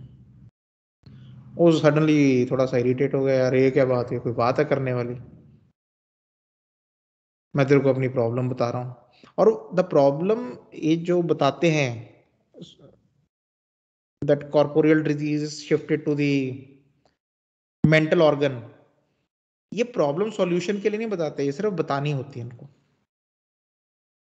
ये आदत होती है, ठीक है ना। यही बात, ये जो यहाँ पे लिखा हुआ है फुटनोट टू एफरिज्म 224 में, ठीक है ना। तो टेस्ट करते रहा करो ऐसे एक्सपीरियंस के लिए, मजे के लिए, मजा मतलब मजाक नहीं उड़ाना, लेकिन हाँ इन चीजों को मैंने आपको बोला कि ये जो शब्द हैं ये सच्चे कब महसूस होते हैं, जब आप अपने एक्सपीरियंस में इनको देख लेते होते हुए, फिर लगता है भी हाँ यार सही बात बोली हुई है। अभी तो आप इसलिए मान रहे हो कि क्योंकि होम्योपैथी कर ली तो डॉक्टर हनेमन ने लिखा, चलो मानना है, मानना चाहिए, और क्या माने, इसके बिना मानने को है क्या। फिर मैं बैठा हूँ बोलने वाला, तो जो मेरे पास रहे हैं जानते हैं, वह चलो ये बोल रहे हैं तो फिर मान लेते हैं, और क्या माने इसके बिना। असली मानना तब आएगा जब आप इसको होते हुए देखोगे, जब आप इसको फॉर एग्जाम्पल, चलो यार टेस्ट करेंगे कल से ये बात को, देखते हैं कि भी सीरियस रिप्रेजेंटेशन के साथ या हम किसी को समझाते हैं, again not out of your ego, not out of critical part, वो तो फिर दूसरी तरह एक्ट करेगा ना। सिर्फ एज एन एक्सपेरिमेंट भी समझा के देखते हैं भी किस तरह की डिजीज है इसकी, बेसिकली किसी रॉन्ग समझ में से, रॉन्ग उसमें से आई हुई है, ये सालों की मेहनत है इसकी, जो आज हमें इसमें देखने को मिल रही है। सोरा बन बन के बढ़ बढ़ के बढ़ बढ़ के बढ़ बढ़ के बढ़ बढ़ के यहां तक पहुंचा हुआ है। ठीक है ना। So it would seem as though the mind in these cases felt with uneasiness and grief the truth of these rational representations and acted upon the body as if it wished to restore the lost harmony, but that the body by means of its disease reacted upon the organs of the mind and disposition। वो react कहां पे कर रही है? फिर से mind and disposition के ऊपर। ये ऐसे फालतू बोल रहा है, बकवास मार रहा है, इसकी बात मत सुन। and put them in still greater disorder, उसको और डिसऑर्डर में डाल देती है। By fresh transference of its suffering on to them. Suffering कहाँ है? यहीं पे है, मन में ही है, वहीं से और ज्यादा बन जाती है फिर suffering. There are however 225 aphorism, there are however as has just been stated. अभी जो स्टेट किया है पीछे लास्ट एफोरिज्म में जो स्टेट किया है उसी के बारे में थोड़ा सा और बता रहे हैं डॉक्टर हनीमैन इसमें। Certainly a few emotional diseases which have not merely been developed into that form out of corporeal diseases। अब कुछ इमोशनल डिजीज ऐसी हैं जो अभी अभी डॉक्टर हनीमैन ने स्टेट की हैं जिनकी डेवलपमेंट कॉर्पोरियल डिजीज से नहीं हुई, but which in an inverse manner, उल्टा है। अगर वो दिमाग में चीज आ जाए, अगर ऐसा कुछ मन में आ जाए, the body beings but slightly indisposed originate and are kept up by the emotional causes such as continued anxiety, worry, vexation, wrongs and the frequent occurrence of great fear and fright. वो उल्टा काम करती हैं कि पहले मन में आई वो चीजें, they were part of mental disease, और उन्होंने थोड़ा थोड़ा बॉडी को, फिजिकल बॉडी को भी इनडिस्पोज कर दिया, थोड़ा थोड़ा, ज्यादा नहीं, थोड़ा थोड़ा किया, लेकिन इनवर्स मैनर में। कोई फिक्र हो गई किसी चीज की, अच्छा यार ये तो कोई फाइन पड़ गया या कोई नोटिस आ गया, उसका एकदम से एंजाइटी पड़ गई, बंदा 2-3 दिन खाया नहीं खाना, ठीक है ना, बॉडी भी लेथार्जिक हो गई, सोच सोच के नींद भी नहीं आ रही 3-4 दिन, चलो 4 दिन बाद मसला सॉल्व हो गया और बंदा फिर से ट्रैक पे आना शुरू हो गया। लेकिन वो जो 4 दिन थे, फिजिकल बॉडी ने भी इंडिस्पोज्ड फील किया, थोड़ा थोड़ा बुखार रह रहा है, नींद नहीं आ रही, भूख नहीं लग रही प्रॉपरली, प्यास नहीं लग रही, दिमाग वहीं पे फिक्स्ड है प्रॉब्लम के ऊपर। तो कोई कॉन्टिन्यूड एंजाइटी है, कोई वरी है, किसी ने कुछ बोल दिया, गुस्सा आ गया, कैसे बोल गया यार, दोस्त था मेरा, हमारे इतना प्यार था, रिश्तेदार थे हमारे, वो कैसे ऐसे करके, ठीक है। Frequent occurrence of great fear and fright, कोई डर गया बहुत ज्यादा उसकी वजह से, ठीक है ना, जो बॉडी है उसमें थोड़ा बुखार आ गया या कोई इवन फिट का कोई एपिसोड आ गया, ऐसा कुछ हो गया। This kind of emotional diseases in time destroys the corporeal health. ऐसी जो इमोशनल डिजीज आई वो कॉर्पोरियल हेल्थ को डिस्ट्रॉय कर देती हैं, फिजिकल हेल्थ को डिस्ट्रॉय कर देती हैं। Often to a great degree, बहुत, जैसे मैंने आपको, हो सकता है फिट ही आ जाए, often to a great degree. It is only such emotional diseases as these which were first engendered and subsequently kept up by the mind itself, that while they are yet recent and before they have made very great inroads on the corporeal state, may by means of psychical remedies, ठीक है ना। अब इनका क्या करना है ऐसी बीमारियों का, ये जो इमोशनल डिजीज ऐसी आ गई, कुछ हो गया, कोई सिचुएशनल था, कुछ सराउंडिंग्स में कुछ था, रिलेशंस में कुछ हो गया, डर आ गया किसी बात का, फ्राइट आ गया, कोई एक्सीडेंट हो गया, उसके बाद मेंटल, ठीक है ना, ये जो ऐसी बीमारियां आई, ठीक है ना, before they have made very great inroads on the corporeal health, इससे पहले कि वो बहुत ज्यादा इनरोड बनाए फिजिकल स्टेट को खराब करने के लिए, उधर को बीमारी शुरू हो जाए, may by means of psychical remedies, psychical remedies, दिमाग से, अपनी साइकिक से हमने रेमेडी देनी है। Such as display of confidence, कोई बच्चा था उसको डांट दिया कि क्या तेरे को अकल नहीं, तू क्या करता रहता है, और ये होता है बच्चों के साथ, उसका बेचारे का लैक ऑफ कॉन्फिडेंस हो गया। अब before this lack of confidence start showing itself on its body, आप उसको बताओ भी तेरे में क्या क्या अच्छा है, कॉन्फिडेंस दिखाओ उसमें, मैं, मेरा भरोसा है तेरे ऊपर।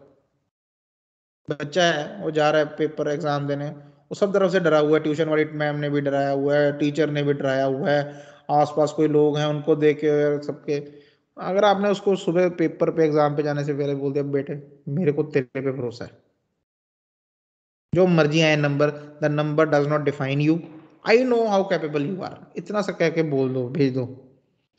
जो मर्जी करके आए बच्चा, वो पेपर एंजॉय करके आएगा। करके देखना कभी, जिनके किसी के बच्चे हैं स्कूल में, वो पेपर एग्जाम एंजॉय करके आएगा वो, क्योंकि उसको भी कोई डर नहीं है। सबसे क्लोज हो फादर और मदर के, अगर father and mother they show display of confidence, it is very important. उन्होंने बोल दिया बेटा हमें तेरे पे कॉन्फिडेंस है, ठीक है ना, रेदर देन आस्किंग के जीवन में क्या करेगा, उसको कॉन्फिडेंस नहीं होता कि बेटा तो कुछ ना कुछ तो कर ही लेगा अच्छा, हमें तेरे पे कॉन्फिडेंस है। And see how the whole perception of the child, क्योंकि दो कॉन्फिडेंस ही तो है, और क्या है। कॉन्फिडेंस है तो इंसान पहाड़ भी गिरा देता है, नहीं है तो फिर चम्मच भी नहीं उठाया जाता, ठीक है ना। तो ऐसी जो प्रॉब्लम अभी शुरू शुरू हुई है, before it makes great inroads into the corporeal state, और फिजिकल स्टेट में घुसे, उधर को बढ़े, पहले ही उसको साइकिकल रेमेडीज के साथ, फ्रेंडली एग्जॉर्टेशंस, ठीक है ना, फ्रेंडली आर्ग्यूमेंट्स करके, अच्छा बता क्या प्रॉब्लम है इसमें, इसमें दिक्कत क्या है तेरे को, क्यों करना चाहता है तू, या क्यों नहीं करना चाहते इस चीज को, ठीक है ना। सेंसिबल एडवाइस, कोई अच्छी एडवाइस दी है आपने कि देखो इसको अगर आप इस तरीके से कर लोगे तो शायद ये अच्छा हो जाए। And often well disguised deception, कोई बहुत ही वेल डिस्गाइज्ड डिसेप्शन भी काम कर जाती है, ठीक है। एक अच्छी इंटेंशन के साथ अगर हम बच्चे को या किसी को भी थोड़ा सा डिसेप्शन कर दें, चल यार घूमने चलते हैं, तो बोला ठीक है, हम बेचारा अपसेट है कि भाई मेरा कोई है नहीं, दोस्त नहीं है, चल यार मैं चलते हैं, ठीक है ना। लैक ऑफ कॉन्फिडेंस था। एक हमारे कोई मेरे को नोन है, उन्होंने ऐसे ही किया, एक उनका दोस्त था, वो बेचारा थोड़ा फाइनेंशियली वीक था, तो उसको एक लैक ऑफ कॉन्फिडेंस था कि पता नहीं बाकी के दोस्त मुझे चाहते भी हैं कि मैं आऊँ कहीं पे या ना आऊँ, ठीक है। ही was very reserved and this thing. तो वो जो हमारे जो मेरे नोन हैं अंकल, मेरे फ्रेंड के फादर हैं, उन्होंने अपने कुछ दोस्त थे, 30-40 दोस्त जो स्कूल टाइम के उस क्लास के, उनको इकट्ठा किया कि भाई वहाँ पे आ जाना सब लोग, हॉल वगैरह कोई बुक किया, खाना वगैरह बुक किया, उनको बोला कि चल यार हम दोनों ना कहीं जरा घूम के आते हैं, किसी को मिलना है, आजा मेरे साथ। चला गया, क्योंकि he was very close to him, वो उनके साथ बहुत फ्रेंडली थे। वो ऐसे चुप से करके उनको ले गए अंदर होटल में, हॉल में, और सारे जाने तालियां मार रहे थे, जो भी उनका कोई था इवेंट, उन्होंने बड़ा किया उनको, ठीक है ना। And from that day he grew that confidence कि नहीं यार मुझे सब लोग पसंद करते हैं। तो एक वेल डिसगाइज्ड डिसेप्शन जो है वो भी काम कर जाती है तो ये डिसेप्शन ही थी, लेकिन विद गुड इंटेंशन, एक अच्छी इंटेंशन के साथ थी कि ये एक अंदर का सिर्फ वो लैक ऑफ कॉन्फिडेंस है, वो एक दीवार ही है हल्की सी, बंदा घर में बैठा बैठा दिमाग में बिठा के बैठा, बना के बैठा है, एक बार टूट गई तो he will be back to his former healthy state, be rapidly change into a healthy state of the mind. और ये जो साइकिकल रेमेडीज हैं इन केसेस में जब हम करते हैं, तो पेशेंट बहुत जल्दी, बड़ी रैपिडली अपनी हेल्दी स्टेट ऑफ माइंड में आ जाता है, and with appropriate diet and regiment seemingly into a healthy state of the body also, ठीक है ना। और प्रॉपर डाइट और रेजिमेंट के साथ वो अपनी बॉडी भी उसकी जो है धीरे धीरे करके हेल्दी स्टेट में आनी शुरू हो जाती है। अब फिर से वही बात आ जानी है कि फिर से, but the fundamental cause in these cases also is a psoric miasma. उसने ऐसा सोचा ही क्यों कि मुझे कोई पसंद नहीं करता, उसने ऐसे सोचा ही क्यों कि मैं इस चीज में कम हूं किसी के कहने के ऊपर, वही तो सोरिक में आजम है, वही तो ससेप्टिबिलिटी है कि मैं हर किसी की बात क्यों मान लेता हूं। एक शीशा है, वो लगे होते हैं ना शीशे, किसी में इंसान मोटा दिखता है, किसी में पतला दिखता है, किसी में लंबा दिखता है, किसी में छोटा, किसी में उल्टा भी दिखता है। तो शीशे शीशे की शेप वैसी है, शीशे की बनतर वैसी है, आपकी थोड़ी है। आप किसी शीशे के आगे खड़े हो, आप मोटे दिख रहे हो, तो ये थोड़ी कि आप मोटे हो, शीशा आपको बता रहा है भी तो मोटा है। अब वो शीशे की बात सुन के मैं कल से डाइटिंग शुरू कर दूं,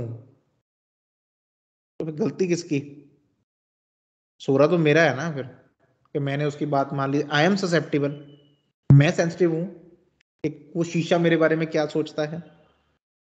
कोई शीशे ने बोल दिया तो उल्टा है यार खड़ा, मैं अच्छा यार मैं उल्टा, इतने सालों से उल्टा ही खड़ा हूं, मैं चल भी उल्टा ही रहा हूं, अगले दिन से मैं हाथों पे चलने लग जाऊं भाई शायद यही सही है, यही सीधा है। तो उसमें मेरी गलती है कि शीशे की गलती है? मेरे अंदर की ससेप्टिबिलिटी है जो उसको मानने पे मेरे को बता रही है। वो बता रही है मेरे को भी मान इसकी बात, ये सही बोल रहा होगा, इसको ज्यादा पता। तो शीशे की बनतर वैसी है।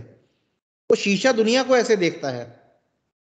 वो शीशा जो दुनिया को मोटे पतले में देखता है, वो शीशा जो दुनिया को काले सफेद में देख रहा है, वो शीशा जो दुनिया को अमीर गरीब में देख रहा है, सोसाइटी सॉरी स्टेटस के हिसाब से देखा, वो तो शीशे की बनतर वैसी है। अब उसकी बात मैं मान लूं तो ये मेरी ससेप्टिबिलिटी है, ये मेरा सोरा है। तो सिमिलरली ये जो हमने देखा कि जो ऐसी इमोशनल डिजीज आई, ठीक है ना, that are also due to the psoric miasm, which was not only which was only not yet quite near its full development, अपनी फुल डेवलपमेंट पे नहीं था, इसलिए उसने ज्यादा असर नहीं किया, ज्यादा लंबे समय तक नहीं किया। और आपकी साइकिकल दवाई के साथ, वो कंसोलेशन के साथ, उसके साथ ही वो चला गया अपनी लेटेंट स्टेज में। चला नहीं गया मतलब खत्म नहीं हुआ, लेटेंट स्टेज में चला गया। And for securities sake, that seemingly cured patient should be subjected to a radical antisoric treatment in order that he may not again, as might easily occur, fall into a similar state of mental disease। और इस patient में भी radical जल्दी से हमें antipsoric treatment देना चाहिए, ताकि फ्यूचर की सिक्योरिटी, फ्यूचर को देख के कि फिर से कभी ऐसी स्टेट में दोबारा ना चला जाए। ठीक है, हमारी बातों से वो निकल तो आया, लेकिन बातें भी तो एक रेमेडी हैं, दवाई ही हैं, वो भी तो दवाई है। तो दवाई की जरूरत है, इसका मतलब ही ससेप्टिबल एंड सेंसिटिव इनसाइड। तो इतनी माइनर माइन्यूट जगह तक होम्योपैथिक फिजिशियन सोचता है। यानी अच्छा बिना दवाई के ठीक करके भेज दिया जी इसको, नहीं ठीक नहीं हुआ, वो सिर्फ वापस उस लेटेंसी में चला गया। दवाई की तो जरूरत पड़ेगी उसको, आज नहीं दोगे 2 साल बाद देनी पड़ेगी, 3 साल बाद देनी पड़ेगी, आएगा फिर से आएगा वो कि आपने तभी मेरे को ऐसे बिना दवाई के ठीक कर दिया, आज मेरे को दवाई दे के ठीक कर दो, क्योंकि अब बिना दवाई के ठीक नहीं हो रही बात, आएगा फिर से। ठीक है ना, इसीलिए डॉक्टर बोइंग हसन लिखते हैं कि भाई सही होम्योपैथ, जो रिक्रेशनल होम्योपैथ है, एक अच्छा होम्योपैथ है, वो बीमारी की एक्चुअल डेवलपमेंट से पहले ही पहचान लेता है भी बंदा बीमार है, उसको ठीक करने की कोशिश करता है, rather than waiting for 5 year 6 year के भाई हो जाएगा कोई डेवलप फिर देख लेंगे। नहीं, छोटी छोटी चीजों से पता लग जाता है पेशेंट नहीं ठीक। So in mental and emotional diseases resulting from corporeal maladies, अब फिर से वापस हम वहां पे आ गए कॉर्पोरियल मेलेडीज वाले पे, ठीक है ना, which can only be cured by homeopathic antipsoric medicine, जिनको सिर्फ होम्योपैथिक एंटीसोरिक मेडिसिन के साथ ही ठीक किया जा सकता है, conjoint with carefully regulated mode of life, एक मोड ऑफ लाइफ भी हमें देना पड़ता है उसको, पेशेंट को, ठीक है ना, केयरफुली रेगुलेटेड, एक बड़ा ध्यान रखना पड़ता है उनका। An appropriate psychical behavior towards the patient on part of those about him and of the physician must be scrupulously observed। अब ये बहुत इंपॉर्टेंट है, दवाई के साथ साथ उनके आसपास जो लोग रहते हैं और फिजिशियन, उसका साइकिकल बिहेवियर क्या है पेशेंट के साथ, उसको बड़ी ध्यान से हमें देखना पड़ेगा। उसके जो अटेंडेंट्स हैं, आसपास रहने वाले हैं, घर वाले हैं, उनको कुछ बातें बतानी पड़ेगी कि भाई इन चीज का ध्यान रखना, ये नहीं करना है इसके आसपास।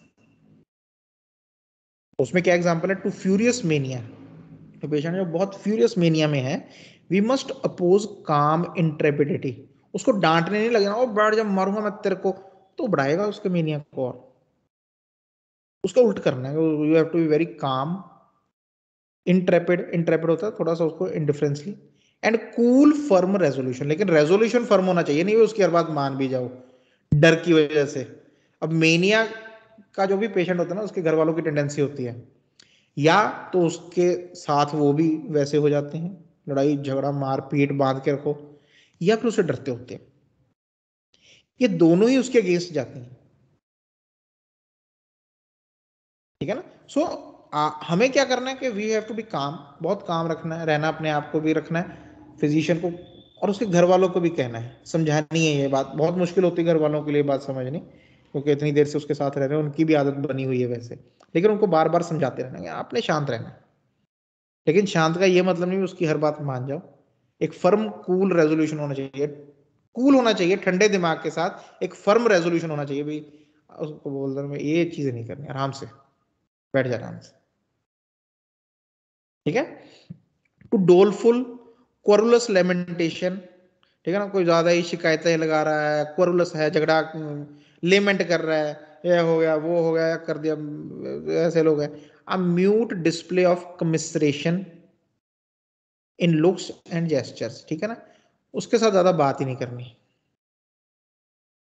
ज्यादा पूछना नहीं उसको कुछ भी, या ज्यादा हूं भी नहीं करनी उसके साथ, म्यूट डिस्प्ले। अगर आपने उसकी शिकायतों को हूं कर दी ना, उसको हुंगारा मिल जाता है, उसको एक और एक्साइटेशन मिलती है भी, सुन रहा है, उसको ये लगना चाहिए भी अपना ज्यादा ध्यान नहीं दे रहा मेरी तरफ, क्योंकि वो ध्यान ही तो चाहते हैं, ठीक है। So mute display of commiseration in looks and gesture, looks में भी और जेस्चर्स में भी। ये लेकिन ये भी नहीं इरिटेट होना शुरू हो जाना है, क्या सर घर वालों को आदत पड़ी होती है, क्या सारा दिन कहते और लगाता है फिर, और करता है वो। उनको भी समझाना है भी इसकी तरफ ध्यान नहीं देना, चुप रहना इसके आसपास, ना इसकी बात का कोई रिस्पॉन्ड करना, ना इसको समझाने की कोशिश करनी है। मोस्टली कोई ऐसे हो ना, कोई डिसकंटेंटेड पर्सनैलिटी, उसको समझाना शुरू कर देते हैं, देख ये है वो है, ये वो कुछ नहीं करना, चुप रहो बस उसकी यार। There should be muteness in everything, on your lips, in your looks and in your gestures. To senseless chattering, बड़ बड़ बड़ बड़ लगा हुआ है, लोकेशियस है, बोली जा रहा है बोली जा रहा है, उसके भी साइलेंस ले दे रखनी है, लेकिन नॉट होली इनअटेंटिव, लेकिन बिल्कुल इनअटेंटिव नहीं होना जैसे हमने पिछले वाले के साथ हुए थे, हम तो उसकी तरफ देख भी नहीं रहे ज्यादा, नहीं, ठीक है चुप रहना, लेकिन सामने रहे ठीक है सुन रहे हैं तेरी बात। टू डिसगस्टिंग एंड एबोमिनेबल होना है, to disgusting and abominable conduct, ठीक है ना, कोई लशीवियस है, कोई नेकेड होने की शेमलेस है, कोई ऐसा कुछ करता है, and to conversation of a similar character, या ऐसी कोई बात करता है, टोटल इनअटेंशन, उसकी तरफ ध्यान ही नहीं देना, देखना ही नहीं उसकी तरफ, और यही घर वालों को बोलना अगर करता है ऐसा कुछ, देखना नहीं इसकी तरफ, आप अपना मुंह दूसरी तरफ कर लो, वो करते रहने जो कर रहा है, ठीक है। We must merely endeavour to prevent the destruction and injury of surrounding objects without reproaching the patient for his acts. ये भी ध्यान रखना है कि कोई चीज ना तोड़े, अपने आप को ना इंजर कर ले, किसी को इंजर ना कर ले, लेकिन डांटना नहीं है उसमें, आराम से शांति के साथ, कूल माइंड के साथ, ठीक है ना, उसके अटेंडेंट्स को भी समझाना भी ऐसे इसके साथ डील करना है। And everything must be arrange in such a way that the necessity for any corporeal punishments and tortures whatever may be avoided. और हर चीज को इस तरह से अरेंज करना, कोई अगर टूटने फूटने वाली चीज है उसके पास रखो ही मत, कोई शार्प ऑब्जेक्ट्स है उसके पास रखो ही मत, हर चीज को इस तरह से अरेंज करना है, किसी भी तरह की हम उसको कॉर्पोरियल पनिशमेंट या टॉर्चर ना दें, क्योंकि ये होता है, वो इलेक्ट्रिक के शॉक लगाने, ठीक है ना, वो बांध के रखना, टांग के रखना, ऐसी पनिशमेंट देते थे कि शायद वो पनिशमेंट, वो तो है ही नहीं अपने होशो हवास में, वो क्या समझेगा आपकी बात। This is so much the more easily affected because in the administration of the medicine the only circumstance in which the employment of coercion could be justified, एक ही circumstance है जिसमें आप उसके साथ जबरदस्ती कर सकते हो, वो क्या है, एडमिनिस्ट्रेशन ऑफ द मेडिसिन, क्योंकि दवाई तो देनी पड़ेगी। In the homoeopathic system the small doses of appropriate medicine never offend the taste, offend नहीं करेंगे उसके टेस्ट को, and may consequently be given to the patient without his knowledge in his drinks, और उसके किसी ना किसी ड्रिंक में, ठीक है ना, कोई दूध पीता है, कोई पानी ले रहा है, उसमें हम मेडिसिन उसके बिना बताए डाल के भी दे सकते हैं, ठीक है ना, अगर ये चीज चलती है। और अगर थोड़ा सा जबरदस्ती करनी पड़े तो ये एक ही है जिसमें कोएर्शन कुड बी जस्टिफाइड, ठीक है ना, नहीं तो और किसी भी चीज के लिए, उसकी किसी भी हरकत के लिए, उसकी बीमारी के लिए नहीं उसको कुछ भी बोलना, उसके लिए नहीं पनिश करना, उसके लिए नहीं उसके साथ जोर जबरदस्ती करनी, so that all compulsion is unnecessary, ठीक है ना। और सबसे अच्छी बात है कि उसके ड्रिंक्स में बिना उसके पता लगे सोया हुआ है तब, क्योंकि हम मोस्टली बोलते हैं रब कर दो, चाहे नहीं ले रहा पेशेंट में दवाई तो, until it comes to that stage कि जहाँ पे वो रेडी हो जाए दवाई लेने। और मोस्टली ऐसे जो बहुत ज़्यादा वायलेंट केसेस होते हैं, इनमें कुछ ही दिनों में पेशेंट रेडी भी हो जाता, तैयार हो जाता, समझ आता है कि भी कोई चीज़ मेरे को ऐसी दे रहे हैं, अंदर से आवाज़ आती है उसके वाइटल फोर्स की आवाज़ है, कोई चीज़ ऐसी आ रही है जो मेरे को ठीक कर रही है, कुछ तो ऐसा दिया जा रहा है। ठीक है ना। सो जो रीजनिंग माइंड है थोड़ा थोड़ा जब वापस आना शुरू होता है तो ही बिकम्स रेडी कि हाँ चलो दवाई तो दे दो मेरे को। और बड़े केसेस में हमने ये देखा था, कोई पेशेंट जो दवाई को मना कर रहा था, अब वो जाते जाते, एक पेशेंट थे, वो शुरू में वो बहुत ज़्यादा एंगर, रेज, मार पीट हो जाती थी उसकी। सो उनकी वाइफ आई के भी ऐसे हो जाता है तो दवाई देनी है उनको, लेकिन उनको पता ना लगे, हमने दी उनको मेडिसिन भी ऐसे डाल के देते रहना। आफ्टर 2 मंथ्स आया, उसमें चेंज बहुत आया। 2 महीने के बाद बड़ी आई पेशेंट, वाइफ आई, बोले डॉक्टर साहब आज तो अद्भुत घटना हो गई। मैं क्यों, क्या हो गया? बोल रहे कि मेरे को बोल रहे हैं आने से पहले ना कि मेरे को पता है कि तू मेरे को कुछ दे रही है जिससे मुझे फायदा भी हो रहा है, तो और मेरे को ये भी पता है भी तू वहां से होम्योपैथी, क्योंकि वो होम्योपैथी के बड़ा गेस्ता बंदा है, वाइफ के साथ बड़ी बार झगड़ा इसलिए होता भी तू होम्योपैथिक डॉक्टर के पास दवाई लेने जाती है। तो बोला कि भी मेरे को पता भी तू मेरे को कुछ दे रही है, और ये भी पता कि तू वो होम्योपैथिक का कुछ दे रही है, क्योंकि दूसरा कुछ होता कड़वा होता पता लग जाता मेरे को। तो बोला लेकिन तू जो भी दे रही है ना, वो जो भी दे रहे हैं डॉक्टर साहब, वो तू लेके आती रहे, मेरे को अच्छा लग रहा है उसके बाद। तो ये भी देखने को मिलता है पेशेंट में, क्योंकि वो रीजनिंग माइंड वापस आ रहा है ना, तो उनको पता भी लग जाता है कि कुछ ना कुछ तो है जो हमारे अंदर जा रहा है, and this change is coming, and they become ready to have that. ठीक है ना। लेकिन तब तक best is to give without their knowledge, उनको नॉलेज होनी नहीं चाहिए। ऐसे ही एक एल्कोहलिक था पेशेंट बहुत ज्यादा, तो उसके तो मैं, उसकी वाइफ अल्कोहल में डाल के दे देती थी दवाई उसको, तो शाम को ले रहा होता जब दूसरा तीसरा पैग होता तो उसमें डाल देती थी, इसको कौन सा पता लगना है। तो छोड़ गया, और जब छोड़ गया वाइफ घबरा गई, बोली डॉक्टर साहब अब कैसे दूं, मैं एक बार पूछ के देख ले शायद मान जाए। तो जब उसको पूछा भी ऐसे ऐसे हमने आपको दी और उसकी वजह से आपको, and he was very, he readily accepted that thing कि हाँ दे दो मेरे को, मेरा तो जीवन बदल रहा है। तो ये भी हमें देखने को मिलता है। ठीक है ना। So footnote to aphorism 228, it is impossible not to marvel at the hard-heartedness and indiscretion of the medical men in many establishments for patients of this kind, not only in England but also in Germany, who, without attempting to discover the true or only efficacious mode of curing such diseases, ठीक है ना, बोले कभी कभी इस चीज के बारे में सोच के भी हैरानी होती है, इतनी हार्ड हार्टेडनेस, इतनी इनडिस्क्रिशन, इतनी बेसमझी मेडिकल, जो अपने आप को फिजिशियन कह रहे हैं, स्पेशली जो मेड हाउसेज हैं कोई इंग्लैंड में या जर्मनी में, उस टाइम की बात कर रहे हैं। ठीक है ना। जहां पे ये देखने को मिलता है कि without attempting to discover the true and only efficacious, जितना जोर हम एक ऐसे तरीके को ढूंढने के लिए लगा सकते हैं जो कि बीमारी को सच्ची में ठीक करे हो, which is by the means of homeopathic medicinal antipsoric means, content themselves with torturing these most pitiable of all human beings। वो अपने आप को इसी चीज के साथ कंटेंट कर लेते हैं, अभी आज इसके 20 डंडे लगा दिए, आज इसको उल्टा लटका दिया, आज हमने बांध दिया उसको, आज उसको बिजली के झटके लगा दिए। वो इन चीजों के साथ ही अपने आप को कंटेंट कर लेते हैं, हाँ हम इलाज कर रहे हैं। ये कैसा इलाज हुआ? And those are the, doctor Hahnemann लिख रहे हैं कि most pitiable of all human beings हैं। क्यों? क्यों पिटिएबल है? उनका बस ही नहीं अपने ऊपर। एक होता है इंसान जो अपने होशो हवास में कुछ कर रहा है, हम उसके ऊपर इतनी पिटी नहीं कर सकते अगर कोई होशो हवास में ऐसा कोई, बट उनका कोई होशो हवास है ही नहीं वहां पे, they are not in their senses. हो सकता है सेंसेस में आ जाए, उनको बताया जाए भाई तूने ये किया, उसको मूवी दिखाई जाए, वो बेचारा शर्मसार हो जाए कि मैं यही करता रहा हूं। वो अपने होश में थोड़ी है वो उस time. So most pitiable of the all human beings, उनको टॉर्चर किया जाता है, और उस टॉर्चर को इलाज बताया जाता है, with the most violent blows, पीटा जाता है, मारा जाता है, एंड अदर पेनफुल टॉर्मेंट्स, और भी तरह के तशद्दुद तसीहे उनको दिए जाते हैं. By this unconscientious and revolting procedure, they debase themselves beneath the level of the turnkeys in a house of correction, for the latter inflict such chastisement as the duty devolving on their office and on criminals only, whilst the former appear from a humiliating consciousness of their uselessness as physicians. थोड़े जो ऐसे procedures use करते हैं वो अपने आप को, कोई करेक्शन हाउसेज हैं, जेल हैं, उनमें कोई हमारे सिपाही हैं, उनके में कोई हमारे कोई हैं जिनकी ड्यूटी लगी हुई है, वो उनसे भी नीचे अपना लेवल ले गए हैं ये लोग. क्यों?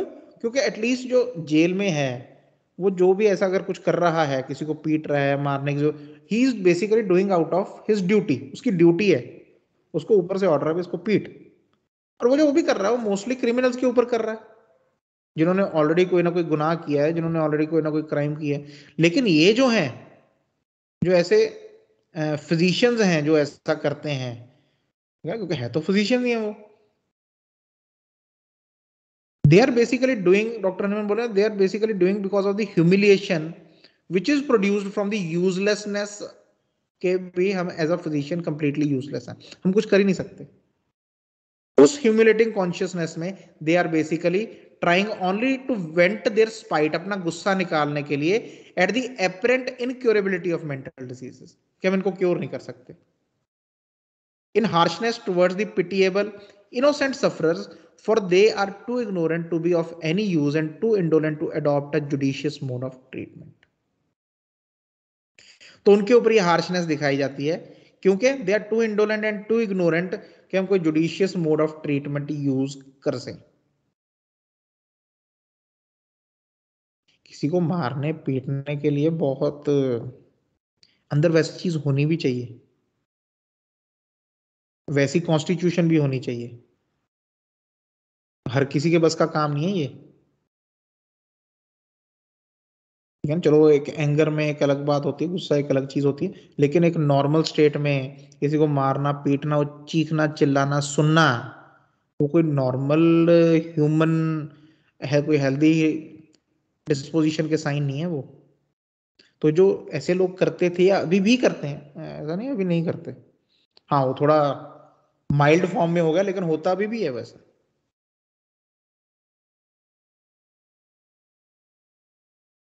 तो उनका वैसा होना चाहिए कि वो अंदर से, वो कहते हैं भी हम स्ट्रांग नहीं होते, स्ट्रांग नहीं होते, हार्ड हार्टेड हो जाते हैं. दिल है ही नहीं, दिल होगा तो ही सिंपथी कंपैशन महसूस होगा ना.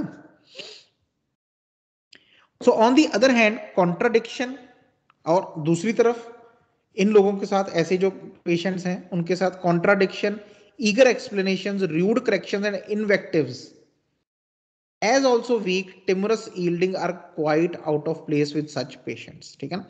तो इनके साथ आप कॉन्ट्राडिक्ट करते हो, इनको समझाने की कोशिश करते हो, या रूडली उनको ठीक हो ऐसे ही गुस्से के साथ मार पीट के, या फिर उनके साथ बिल्कुल ही वीक या टिमोरस यील्डिंग भी, सब कुछ मान जाओ उसका, डर जाओ उससे. ठीक है ना. Are quite out of place with such patient, आप इन पेशेंट के साथ ऐसे नहीं कर सकते. They are equally pernicious modes of treating, ये भी उतने ही बुरे तरीके हैं उस पेशेंट को ठीक करने के. अगर आप उसकी बात मान गए, उसके सामने वीक हो गए, यील्ड कर दिया, वो भी उतना ही परनीशियस, उतना ही खतरनाक तरीका है मेंटल एंड इमोशनल मेलेडीज को, डिजीज को ठीक करने का. But such patients are most of all exasperated and their complaint aggravated by contumely fraud and deception that they can detect. लेकिन सबसे ज्यादा इनकी जो प्रॉब्लम्स एग्रावेट होती हैं, इनकी जो प्रॉब्लम्स बढ़ती हैं, वो वहां से होती हैं when they can detect deceptions, fraud, और उनके साथ कोई झूठ बोल रहा है, उनको कुछ धोखा देने की कोशिश कर रहा है, उनको कुछ करने की कोशिश करता है, वहां पे सबसे ज्यादा एग्रेवेशन होती है ऐसे पेशेंट्स में.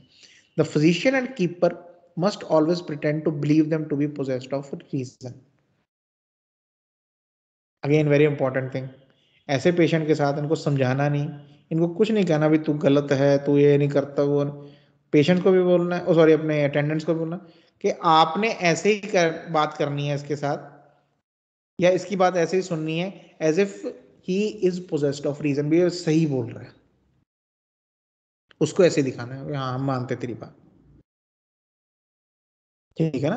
क्यों? अगर आप उस ये नहीं करोगे, आप उल्टा करोगे, he will basically start being suspicious about you, being irritable towards you, और वो जो भी कोई भी इंफॉर्मेशन है, कुछ भी कंडक्ट है, ठीक है ना, उसके चेंज हो जाते हैं, and you will not be able to, as a physician you will not be able to find the right remedy. जैसे मैंने आपको एक केस दिखाया था लेकेसिस का, जिसको वॉइसेस आती थी, हमने पीछे डिस्कस किया था कि कोई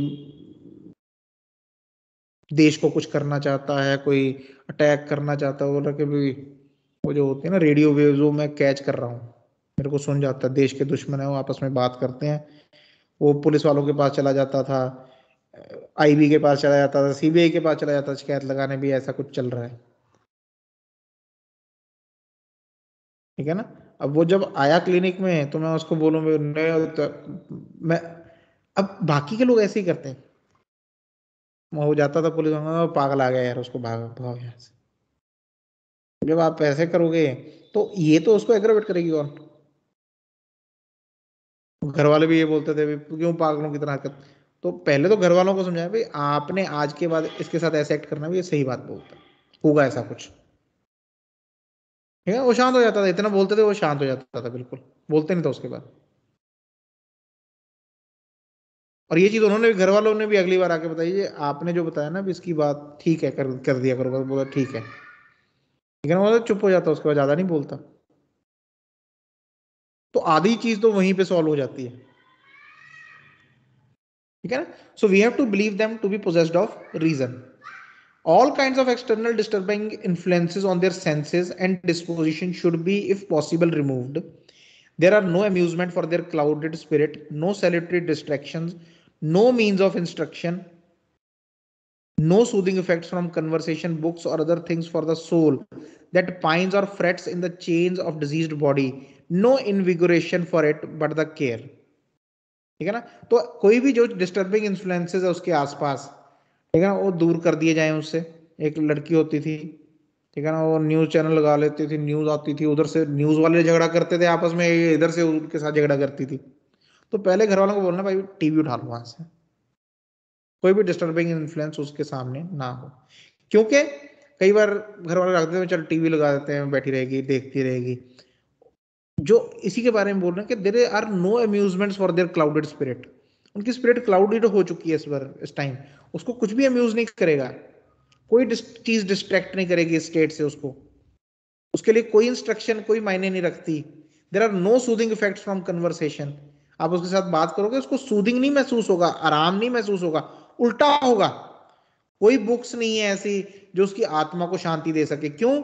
आत्मा जो उसकी वाइटल फोर्स है, जो सोल है, वो एक डिजीज्ड बॉडी में चेन्ड है, बंधी हुई है। वो कैसे किसी चीज का आनंद प्राप्त कर सकती है, कैसे किसी चीज को एंजॉय कर सकती है। No invigoration for it but the care, सिर्फ हम ध्यान रख सकते हैं उस टाइम। तो ध्यान रखना, घर वालों को बोलना भी ध्यान रखना है इसका। It is only when the bodily health is changed for the better that tranquillity and comfort again beam upon their mind. जब हेल्थ चेंज होनी शुरू होगी, फिर हमें देखेगा भी इन चीजों में भी इंटरेस्ट आना शुरू हो गया। अब उसने बड़े सालों के बाद ये किताब उठाई और पढ़ी थोड़ी देर, क्योंकि अच्छा लगा पढ़ के। बड़े सालों के बाद उसने कोई गाना लगाया जो उसको पहले पसंद था, बड़े सालों के बाद उसने कोई सेंसिबल बात की हमारे साथ, यार बड़े सालों के बाद उसने बोला भी आज मूवी देखने चलते हैं। क्योंकि जब बॉडी हेल्दी स्टेट में आनी शुरू होगी, एक ट्रैंक्विल और कंफर्ट आना शुरू होगा माइंड को और बॉडी को, तो ऐसी चीजें भाएंगी, तो ऐसी चीजें अच्छी लगेंगी। So if the antisoric remedy is selected for each particular case of mental or emotional disease, and there are incredible numerous varieties of them, ठीक है ना, बहुत सारी दवाइयां हैं ऐसी जो कि मेंटल और इमोशनल डिजीज के ऊपर काम करती हैं, ऐसी एंटीसोरिक्स, be quite homeopathically suited for the faithfully traced picture of the morbid state, which if there be a sufficient number of this kind of medicines known in respect of their pure effects is ascertained by an indefatigable search for the most appropriate homeopathic remedy, all the more easily as the emotional and mental state constituting the principal symptom of such a patient is so unmistakably perceptible. ठीक है ना, वही बात मैं जैसे आपको शुरू में बोला कि डॉक्टर हनेमन ने कुछ चीजों का ध्यान रखा ऑर्गन लिखते हुए कि कहीं ये उल्टा सीधा ना सोच जाए पढ़ते पढ़ते। तो बार बार एक बात मैं बताता रहूं, वही बात है कि जब हम ऐसी एंटीसोरिक ढूंढ रहे हैं जो कि इस मेंटल और इमोशनल डिजीज को ठीक कर सके, और उसका बहुत सारे इनक्रेडिबल न्यूमरस वैरायटीज हैं उसकी, ठीक है ना, और हम देख रहे हैं कि भाई होम्योपैथिकली सूटेड होनी चाहिए। हमने फेथफुली ट्रेस की है पिक्चर मॉर्बिड स्टेट की, डिजीज की, और हमारे पास बहुत सारी दवाइयां हैं known to us with respect of their pure effects, क्या कैसे कैसे इफेक्ट करती हैं। और एक हमारी इनडिफेटिगेबल सर्च है, हम थकते नहीं, नहीं यार ठीक करना है पेशेंट को तो ठीक करना है इसको। एक सर्च है कि बिल्कुल अप्रोप्रिएट होम्योपैथिक रेमेडी हमने ढूंढनी है जो इस पूरी स्टेट को कवर करती है, इस पूरी स्टेट के सिमिलिमम हो। इमोशनल मेंटल जो पुराना फिनोमेना चला आ रहा है, कॉन्स्टिट्यूटिंग द प्रिंसिपल सिम्टम, ठीक है ना, जिसको हम बहुत आराम से आपको दिखेगा सामने। Then the most striking improvement in no very long time which could not be brought about by physicking the patient to death with the largest of repeated. एक मिनट, कुछ तो गलत है, एक मिनट।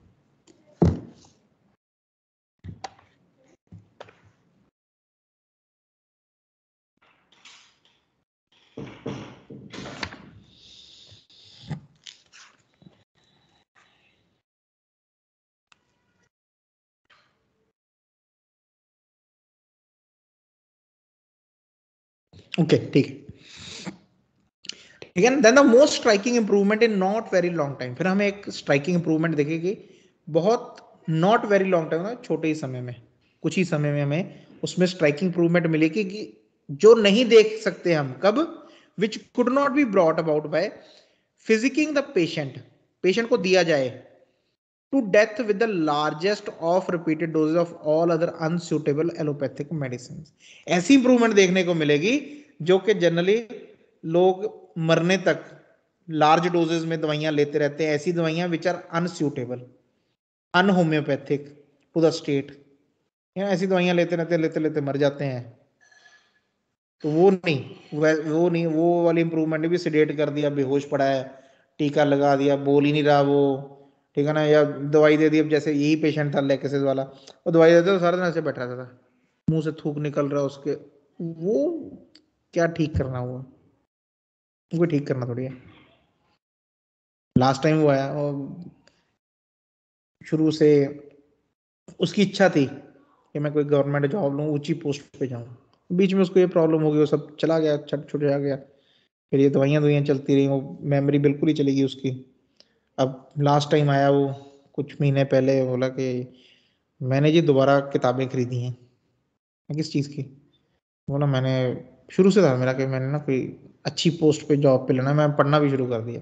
उतना नहीं पढ़ सकता, उतना नहीं पढ़ा जाता अभी, मेमोरी अभी थोड़ी वीक है, लेकिन पहले से काफ़ी अच्छी है, तो मेरे अंदर कॉन्फिडेंस है कि मैं कुछ कर लूँगा। तो यहाँ ये तो हेल्थ है। वो जो सारा दिन जो बैठा रहता था चेयर के ऊपर ऐसे गर्दन फेंक के, थूक निकल रहा है उसके, यहाँ पे मारते थे वो, हाँ खाना खा ले उठ, फिर वो थोड़ा सा मुंह खोलता है, उसके मुंह में डाल देते थे खाना। जब स्टेट में होता था, नहीं तो फिर बिल्कुल ही वो दूसरी स्टेट में होता था जहाँ पे उसको आवाजें आ रही हैं, भागा फिर रहा है वो, बता रहा है लोगों को भी ऐसा ऐसा कुछ चल रहा है। दो स्टेट थी उसकी, इसी को बाइपोलर मेनिया बोल देते हैं, ठीक है ना। वो सेहत है कि अब वो बोल रहे हैं मैं किताबें, शादी होगी उसकी, पीछे शादी की है उसकी, वो अगर वो स्टेट में तो कोई शादी करता उसके साथ।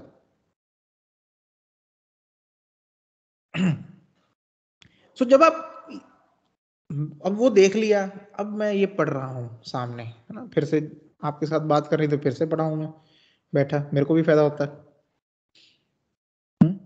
तो कल पढ़ रहा था बैठ के, तो जब वो पढ़ते हैं हम हमारा, तो फिर हाँ यार ये तो सही है, ऐसे ही हुआ था, ये याद आ जाते हैं केस, 3-4 केस याद आ गए, एक दो आपके साथ बात करते करते याद आ गए मेरे को केसेस। हाँ यार ये तो हुआ था, वो भी पेशेंट था जो बोल रहा था कि भाई मेरी दवाई लेके आना, पहली बार उसने बोला। ऐसे यहां तक माइंड चेंज कर देती है दवाई। So indeed I can confidently assert यही ये जो बात है इसकी बात कर रहा हूँ। डॉक्टर हनेमन ने जब किया, उनके एक्सपीरियंस में आया तो उन्होंने कॉन्फिडेंटली कह दिया मैंने देखा, तो आज उनकी ही बात मैं कॉन्फिडेंटली कह सकता हूँ कि सही है। मैं इस पे विश्वास करता हूँ और आप सब भी कर सकते हो। Indeed, I can confidently assert from great experience that the vast superiority of the homeopathic system over all other conceivable methods of treatment is nowhere displayed in a more triumphant light than in mental and emotional disease of long standing, which originally sprang from corporeal maladies or were developed simultaneously with them. बोले, और मैं इस चीज को बड़े confidence के साथ कह सकता हूँ, ग्रेट एक्सपीरियंस के साथ से कह सकता हूँ कि जो होम्योपैथिक सिस्टम की एक सुपीरियोरिटी है, ठीक है। अब इस चीज को देखो एक इमोशन के साथ, मैंने जब हमने ऑर्गेनाइज शुरू की थी, मैंने एक चीज की बात की थी, क्या बस बात ये की थी कि जब हम ऑर्गेनाइज पढ़ते हैं ना, ऑर्गेनाइज के पीछे डॉक्टर हनुमान का एक इमोशन है, वो बड़ा इंपॉर्टेंट है। इस सारे पीछे जो एफोरिज्म चले हैं, जब हम फुटनोट पढ़ रहे हैं मैड हाउसेस के बारे में, या डॉक्टर्स कैसे ट्रीट कर रहे हैं उनको, वो पीछे दर्द है, दर्द है उसके पीछे। ये होम्योपैथी की डिस्कवरी बेसिकली दर्द में से हुई है, कंपैशन में से हुई है कि ये क्यों इतनी तकलीफ, और तकलीफ तो उसको एक तो ओरिजिनल नेचुरल डिजीज के ऊपर से और तकलीफ, ऊपर से और ऐसे ट्रीटमेंट ऐसा कुछ दे दो कि बंदा एक बीमारी लेके जाता है, चार और लेके आ जाता है साथ में वापस। ये जो दर्द था, और ये डॉक्टर, अब यहाँ पे तो आप लोग आए होम्योपैथी में क्योंकि एलोपैथी में सीट नहीं मिली, उधर सिलेक्शन नहीं हुई, तो चलो इधर आ गए, ठीक है ना। मोस्टली यही कहानी है सबकी। लेकिन मैं जाता हूँ बाहर, मैं यूएसए गया हूँ, मैं ब्राजील गया हूँ, मैं थाईलैंड भी जाता हूँ, वहाँ पे वहाँ पे तो होम्योपैथी कॉलेज है नहीं। वहाँ पे तो जितने भी homeopaths they are basically allopaths who have decided to do homeopathy. तो जब ये उल्टा, जो ही डॉक्टर हनेमन का था, तो उनके साथ जब बात होती है तो मैं पहला बात यही पूछता भी आप क्यों आ गए होम्योपैथी में, क्यों नहीं कर रहे एलोपैथी। तो वही दर्द उनमें भी देखने को मिलता, भी कोई ठीक ही नहीं हो रहा था। एक लेडी थी मेरे को मिले, she was a very, she did practice for 10 years, 10 साल उसने प्रैक्टिस की स्किन की थी। वो 10 साल के बाद फिर मैंने बंद कर दी प्रैक्टिस। फिर मैं, मेरी हस्बैंड की कंपनी थी, उसको मैनेज करने में उसकी हेल्प करने लगे, तो मैंने 7 साल प्रैक्टिस नहीं की। फिर 7 साल बाद उसको होम्योपैथी के बारे में पता चला किसी डॉक्टर के थ्रू, और and then she started growing interest कि नहीं मैं दोबारा करूंगी कुछ। मैं क्यों 10 साल क्यों, मतलब मैं 10 साल, क्या हुआ कि जब मैंने प्रैक्टिस छोड़ी, मेरे पास एक केस आ रहा था 10 साल से, तो मैं दवाई दे रही तो थोड़ी सी सब्साइडेड कंडीशन में था, लेकिन आफ्टर सो लॉन्ग वे शुरू से आ रहा था मेरे पास कि उसकी प्रॉब्लम इतनी फ्लेयर अप हो गई, यानी कि ऐसी कोई दवाई नहीं थी नोन में, रिसेंट मेडिसिन, ओल्ड मेडिसिन, ऐसी कोई दवाई नहीं थी जो मैंने उसको नहीं दी और वो उसमें कोई चेंज ही नहीं आई। उन्होंने, मेरे अंदर ये आया कि अगर मैं 2%, 1% भी किसी की हेल्प नहीं कर पा रही इन चीजों के साथ, तो फायदा क्या मेरा, ठीक है ना, वही यूजलेसनेस। लेकिन कोई उसी यूजलेसनेस फीलिंग को एक हार्ड हार्टेडनेस में कन्वर्ट कर रहा है, और एक इंसान है वो यूजलेसनेस को आउट ऑफ कंपैशन, मैं और नुकसान कर रही हूँ, उसे छोड़ देता है उसको। डॉक्टर हनीमन ने भी छोड़ ही दिया था, इतने साल छोड़ ही रखा उन्होंने। और वहां पे मेरे को हर बंदे की, जो भी डॉक्टर होते हैं उनकी यही कहानी मिलती है कि हमने ये इसलिए शुरू किया कि उधर कुछ है ही नहीं करने को हमारे पास, हम करें क्या, दुख होता देख के पेशेंट को, ठीक है ना। तो ये जो दुख में से जन्म हुआ होम्योपैथी का और ऑर्गेनन का और इस एक्सपीरियंस का, इन एफोरिज्म्स का, पीछे वो कंपैशन है जो एक दुख में से आया हुआ है। तो जब डॉक्टर हनेमन इस बात को लिखते हैं, it is not out of some kind of ego, ये कोई ईगो की नहीं है, दुख में से ईगो नहीं आ सकती, कंपैशन में से ईगो कैसे आ जाएगा जब हम सुपीरियोरिटी की बात कर रहे हैं, ठीक है ना। It is coming from great experience के मैंने करके देख लिया सब कुछ, I have already done everything. और मैं ही कॉन्फिडेंटली कह सकता हूं कि जो होम्योपैथिक सिस्टम है, ये दवाई देने का ये जो तरीका है, which is homeopathic over all other conceivable method, जो भी सोचे जा सकते हैं method of the treatment, is nowhere displayed in more triumphant light. इसकी और बड़ा डिस्प्ले, ट्रायम्फेंट डिस्प्ले, ठीक है ना, कि ऐसी बीमारियां हैं जो जहां किसी का कोई हल ही नहीं है, होपलेस केसेस हैं। पेशेंट आए पीछे, कुछ देर पहले की बात है, हम लास्ट वीक ही आए थे, बच्चे को डीएमडी है, ड्यूशेन मस्कुलर डिस्ट्रॉफी है, तो गए एम्स में, गए नहीं सॉरी इधर अपना क्या है, चंडीगढ़ गए पीजीआई, वो डॉक्टर ने बोल दिया कि पूछा भी किए, सारे टेस्ट वेस्ट किए, सब कुछ किया, और उसका genetic test everything was done. तो जब हो गया सब कुछ, बोले जी इलाज, वो तो है नहीं, इलाज कोई नहीं, फिर क्या करें इसको भी, क्या क्या किया जा सकता है ही नहीं कुछ, आज आज की डेट में तो कोई नहीं है, सेवा करो इसकी, और क्या करना है आपने, ऐसे बोले डॉक्टर, सेवा करो। सेवा मतलब बढ़ेगी धीरे, हाँ मतलब बढ़ेगी, नीचे से ऊपर को बढ़ेगी, जब तक इसका हार्ट तक नहीं पहुंच जाती, जब हार्ट तक पहुंचेगी, फेफड़ों तक पहुंचेगी, तो इसकी डेथ होगी, डेथ होगी तो कहानी खत्म होगी, तब तक सेवा करो। ये ऐसे उनको बताया, ये इलाज है। तो ये जो बीमारियां हैं जिनका इलाज ही कहीं नहीं है, उनके बारे में डॉक्टर हनुमान बोलते हैं कि we can see that vast superiority in a more triumphant light than in mental and emotional disease of long standing. ये जो मेंटल इमोशनल डिजीज है बड़े लंबे समय से चली आ रही है पेशेंट, इनमें तो होम्योपैथिक सिस्टम इतनी वास्ट सुपीरियोरिटी दिखाता है, क्यों, सबने हाथ ही छोड़ दिए होते हैं, तो हो ही नहीं सकता इनका कुछ, यही है, सेडेटिव है, दे लो, ठीक है ना। पेशेंट के घर वालों को यकीन नहीं होता, जब वो ठीक हो रहा होता है ना, आप होम्योपैथिक दवाई देते हो, ठीक हो रहा है, पेशेंट के घर वाले यकीन नहीं करते कि भाई ये जो इम्प्रूवमेंट आ रही है इसमें, ये परमानेंट रहेगी, क्योंकि इतना दिमाग में बिठाया होता है कि भाई ये नहीं ठीक हो सकता,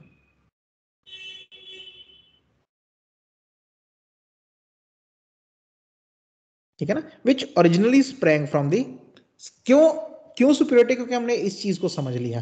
होम्योपैथी में डॉक्टर हनेमन ने इस चीज को समझा दिया कि भैया इनको अलग अलग करके मत देखो, यूनिकॉर्पोरियल मेलेडीज की एक खराब हुई तस्वीर है, ठीक है ना, उनके और वर्क डेवलप्ड साइमल्टेनियसली, उसके साथ ही बनी है ये भी, उसको कुछ अलग करके मत देखो, उसी के साथ देखो उल्टा, जब आप उसके साथ देखोगे और फिर दवाई निकाल के दोगे एक होम्योपैथिक मेडिसिन, ठीक है ना, और कैसे नहीं ठीक होगी वो, और जब वो ठीक होगी you will see this thing कि भी हाँ आज मजा आ गया, तो ये जो 10 साल से 15 साल से दवाइयां खा रहे थे वो सब छूट गई पेशेंट की, ठीक है। चलो, जो मेंटल डिजीज का वो यहीं तक है हमारा, 2:30 तक, नेक्स्ट इंटरमिटेंट फीवर्स के ऊपर शुरू होगा। तो एक जनरल छोटा सा ओवरव्यू है कि मेंटल इमोशनल डिजीज हैं, 3 तरह की हैं, ठीक है ना, अकॉर्डिंग टू द ऑर्गन। तो one are the physical diseases advancing and transferring to organ of the mind, जो कॉर्पोरियल लेवल पे शुरू हुई थी और एडवांस होकर ट्रांसफर होगी माइंड के ऊपर, ठीक है। उनका ट्रीटमेंट कैसे करना है, प्रॉपर कॉन्स्टिट्यूशनल सिमिलियम एंटीसोरिक जो हमने बात की है इज रिक्वायर्ड, ठीक है, प्रॉपरली उसकी जो कॉन्स्टिट्यूशन है, शुरू से जो फिजिकल अफेक्शन रही हैं, उस पूरे फिनोमिना को समझ के हमने उनको दवाई देनी है ताकि वो ठीक हो। कॉजेशन ओरिजिन कहाँ से होता है, सोरा से होता है। Second type is actually manifested, जो एक्यूटली आ गई एकदम से एज एन एक्यूट मैनिफेस्टेशन, ठीक है ना। सो फर्स्ट क्या उसमें करना है कि acute manifestation is to be treated first, and after the attack subsides immediately antipsoric treatment should be, sorry antipsoric medicine should be found and given, ठीक है। तो पहले उसमें एक्यूट देनी है मेडिसिन, और जैसे ही एक्यूट उसका सबसाइड होता है इमीडिएटली उसको साथ के साथ उसकी जो कॉन्स्टिट्यूशनल है, जो एंटीसेरिक उसकी मेडिसिन बनती है उसको दे देनी है। और इसकी कॉजेशन कहाँ से है, ओरिजिन कहाँ से, again from the psora. Third type है ऐसी mental disease which have developed out of circumstantial and situational causes, कुछ हो गया लाइफ में सडनली अचानक से, कोई फॉल्ट्स ऑफ एजुकेशन है, सिखाया ही ऐसे है, कोई रॉन्ग्स महसूस हो रहे हैं, मेरे साथ गलत किया इन्होंने, मुझे प्रमोशन नहीं दी, मुझे डिमोशन कर दी, ऐसी कोई चीज़ है, कोई गुस्से हैं, कोई दोस्त के साथ, रिश्तेदार, फैमिली में कोई करप्ट मॉरल्स हैं, शुरू से मॉरल्स ही ऐसे सिखाए गए हैं। सो उसका ट्रीटमेंट क्या है, they usually subside by psychical and moral remedies. उनको साइकिकली उनको समझाते हैं, बताते हैं with friendly interference, comforting reason, sensible advice, कुछ ऐसा देते हैं तो उसके साथ वो सबसाइड हो जाती हैं। But afterward should be given constitutional similimum, लेकिन वो सबसाइड हो जाए उसके बाद भी उसको कॉन्स्टिट्यूशनल सिमिलिमम देनी है। क्यों? क्योंकि उसका भी ओरिजिन और कॉजेशन सो रहा है, तो उसको तो ठीक करना है ताकि दोबारा ना हो। ठीक है, तो हम एक अंडरस्टैंडिंग की तरफ चल रहे हैं कि चाहे छोटी है चाहे बड़ी है, कहीं ना कहीं कॉजेशन जो है सोरा से ही आ रही है। वो ससेप्टिबिलिटी जब बन गई, जब सेंसिटिविटी डेवलप होगी, मतलब सोरा ने अपना काम दिखाना शुरू कर दिया है। क्या, चलो इसके साथ आज का जो हमारा था सेशन, ठीक है, फिनिश करेंगे। ये जो 21 एफोरिज्म है, 21 टोटल है एफोरिज्म मेंटल डिजीज के, इनको दोबारा पढ़िएगा, जरूर पढ़िएगा। दो बातें हैं, एक उसमें से अगर कोई आपको चीज समझ में नहीं आती, हम उसके बारे में बात कर सकते हैं दोबारा से, ठीक है ना, कोई क्वेश्चंस होते हैं, आप दोबारा पढ़ोगे तो ही क्वेश्चन आएगा दिमाग में। दूसरी चीज, वो जो होम्योपैथिक सुपीरियरिटी की बात की है, जब बताना है दुनिया को कि भी हाँ जी दवाई दी और पेशेंट जो ऐसा था, कोई बाइपोलर मेनिया, स्किज़ोफ्रेनिया, ओसीडी, कितने कितने सालों पुरानी, वो ठीक हो गई, ठीक है ना, वो भी तो आपको कहाँ से कहाँ एक जंप लेके जाता है।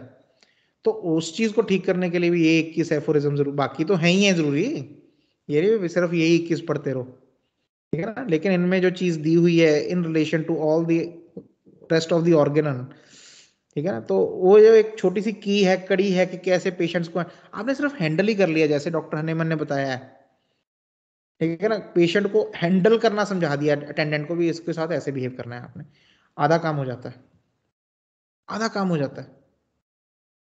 आपने इतना छोटा सा भी कर लिया यहां से इन 21 एफोरिज्म में से कि भाई हैंडल कैसे करना है मैंने पेशेंट, आधा काम हो जाएगा, पेशेंट अटेंडेंट आधे ठीक हो जाएंगे, पेशेंट भी हो जाता है क्योंकि काम रहना शुरू हो जाता है, ज्यादा कोई इंसाइटिंग फैक्टर नहीं आता, ठीक है ना। सो इस चीज को इंजॉय करके लिया करो, मजे के साथ लिया करो, एज एन एक्सपेरिमेंट किया करो भी हाँ यार ये अगर लिखा है तो कोशिश तो करें एक्सपीरियंस लेने की, करके देखो, आसपास लोगों के साथ भी एक कंसोलेशन से होता ठीक कि नहीं, सेंसिबल एडवाइस पे काम करती है कि नहीं, क्यों नहीं कर रही, बाकी पे कर रही थी इस पे क्यों नहीं कर रही, तो देखो कि बात सही है कि नहीं, ठीक है। चलिए इसके साथ आज का ये जो है हमारा सेशन क्लास है खत्म करेंगे, नेक्स्ट टाइम मिलते हैं फिर 2 वीक्स के बाद, और वहां से आगे कंटिन्यू करेंगे, ठीक है। थैंक यू, गुड नाइट सबको।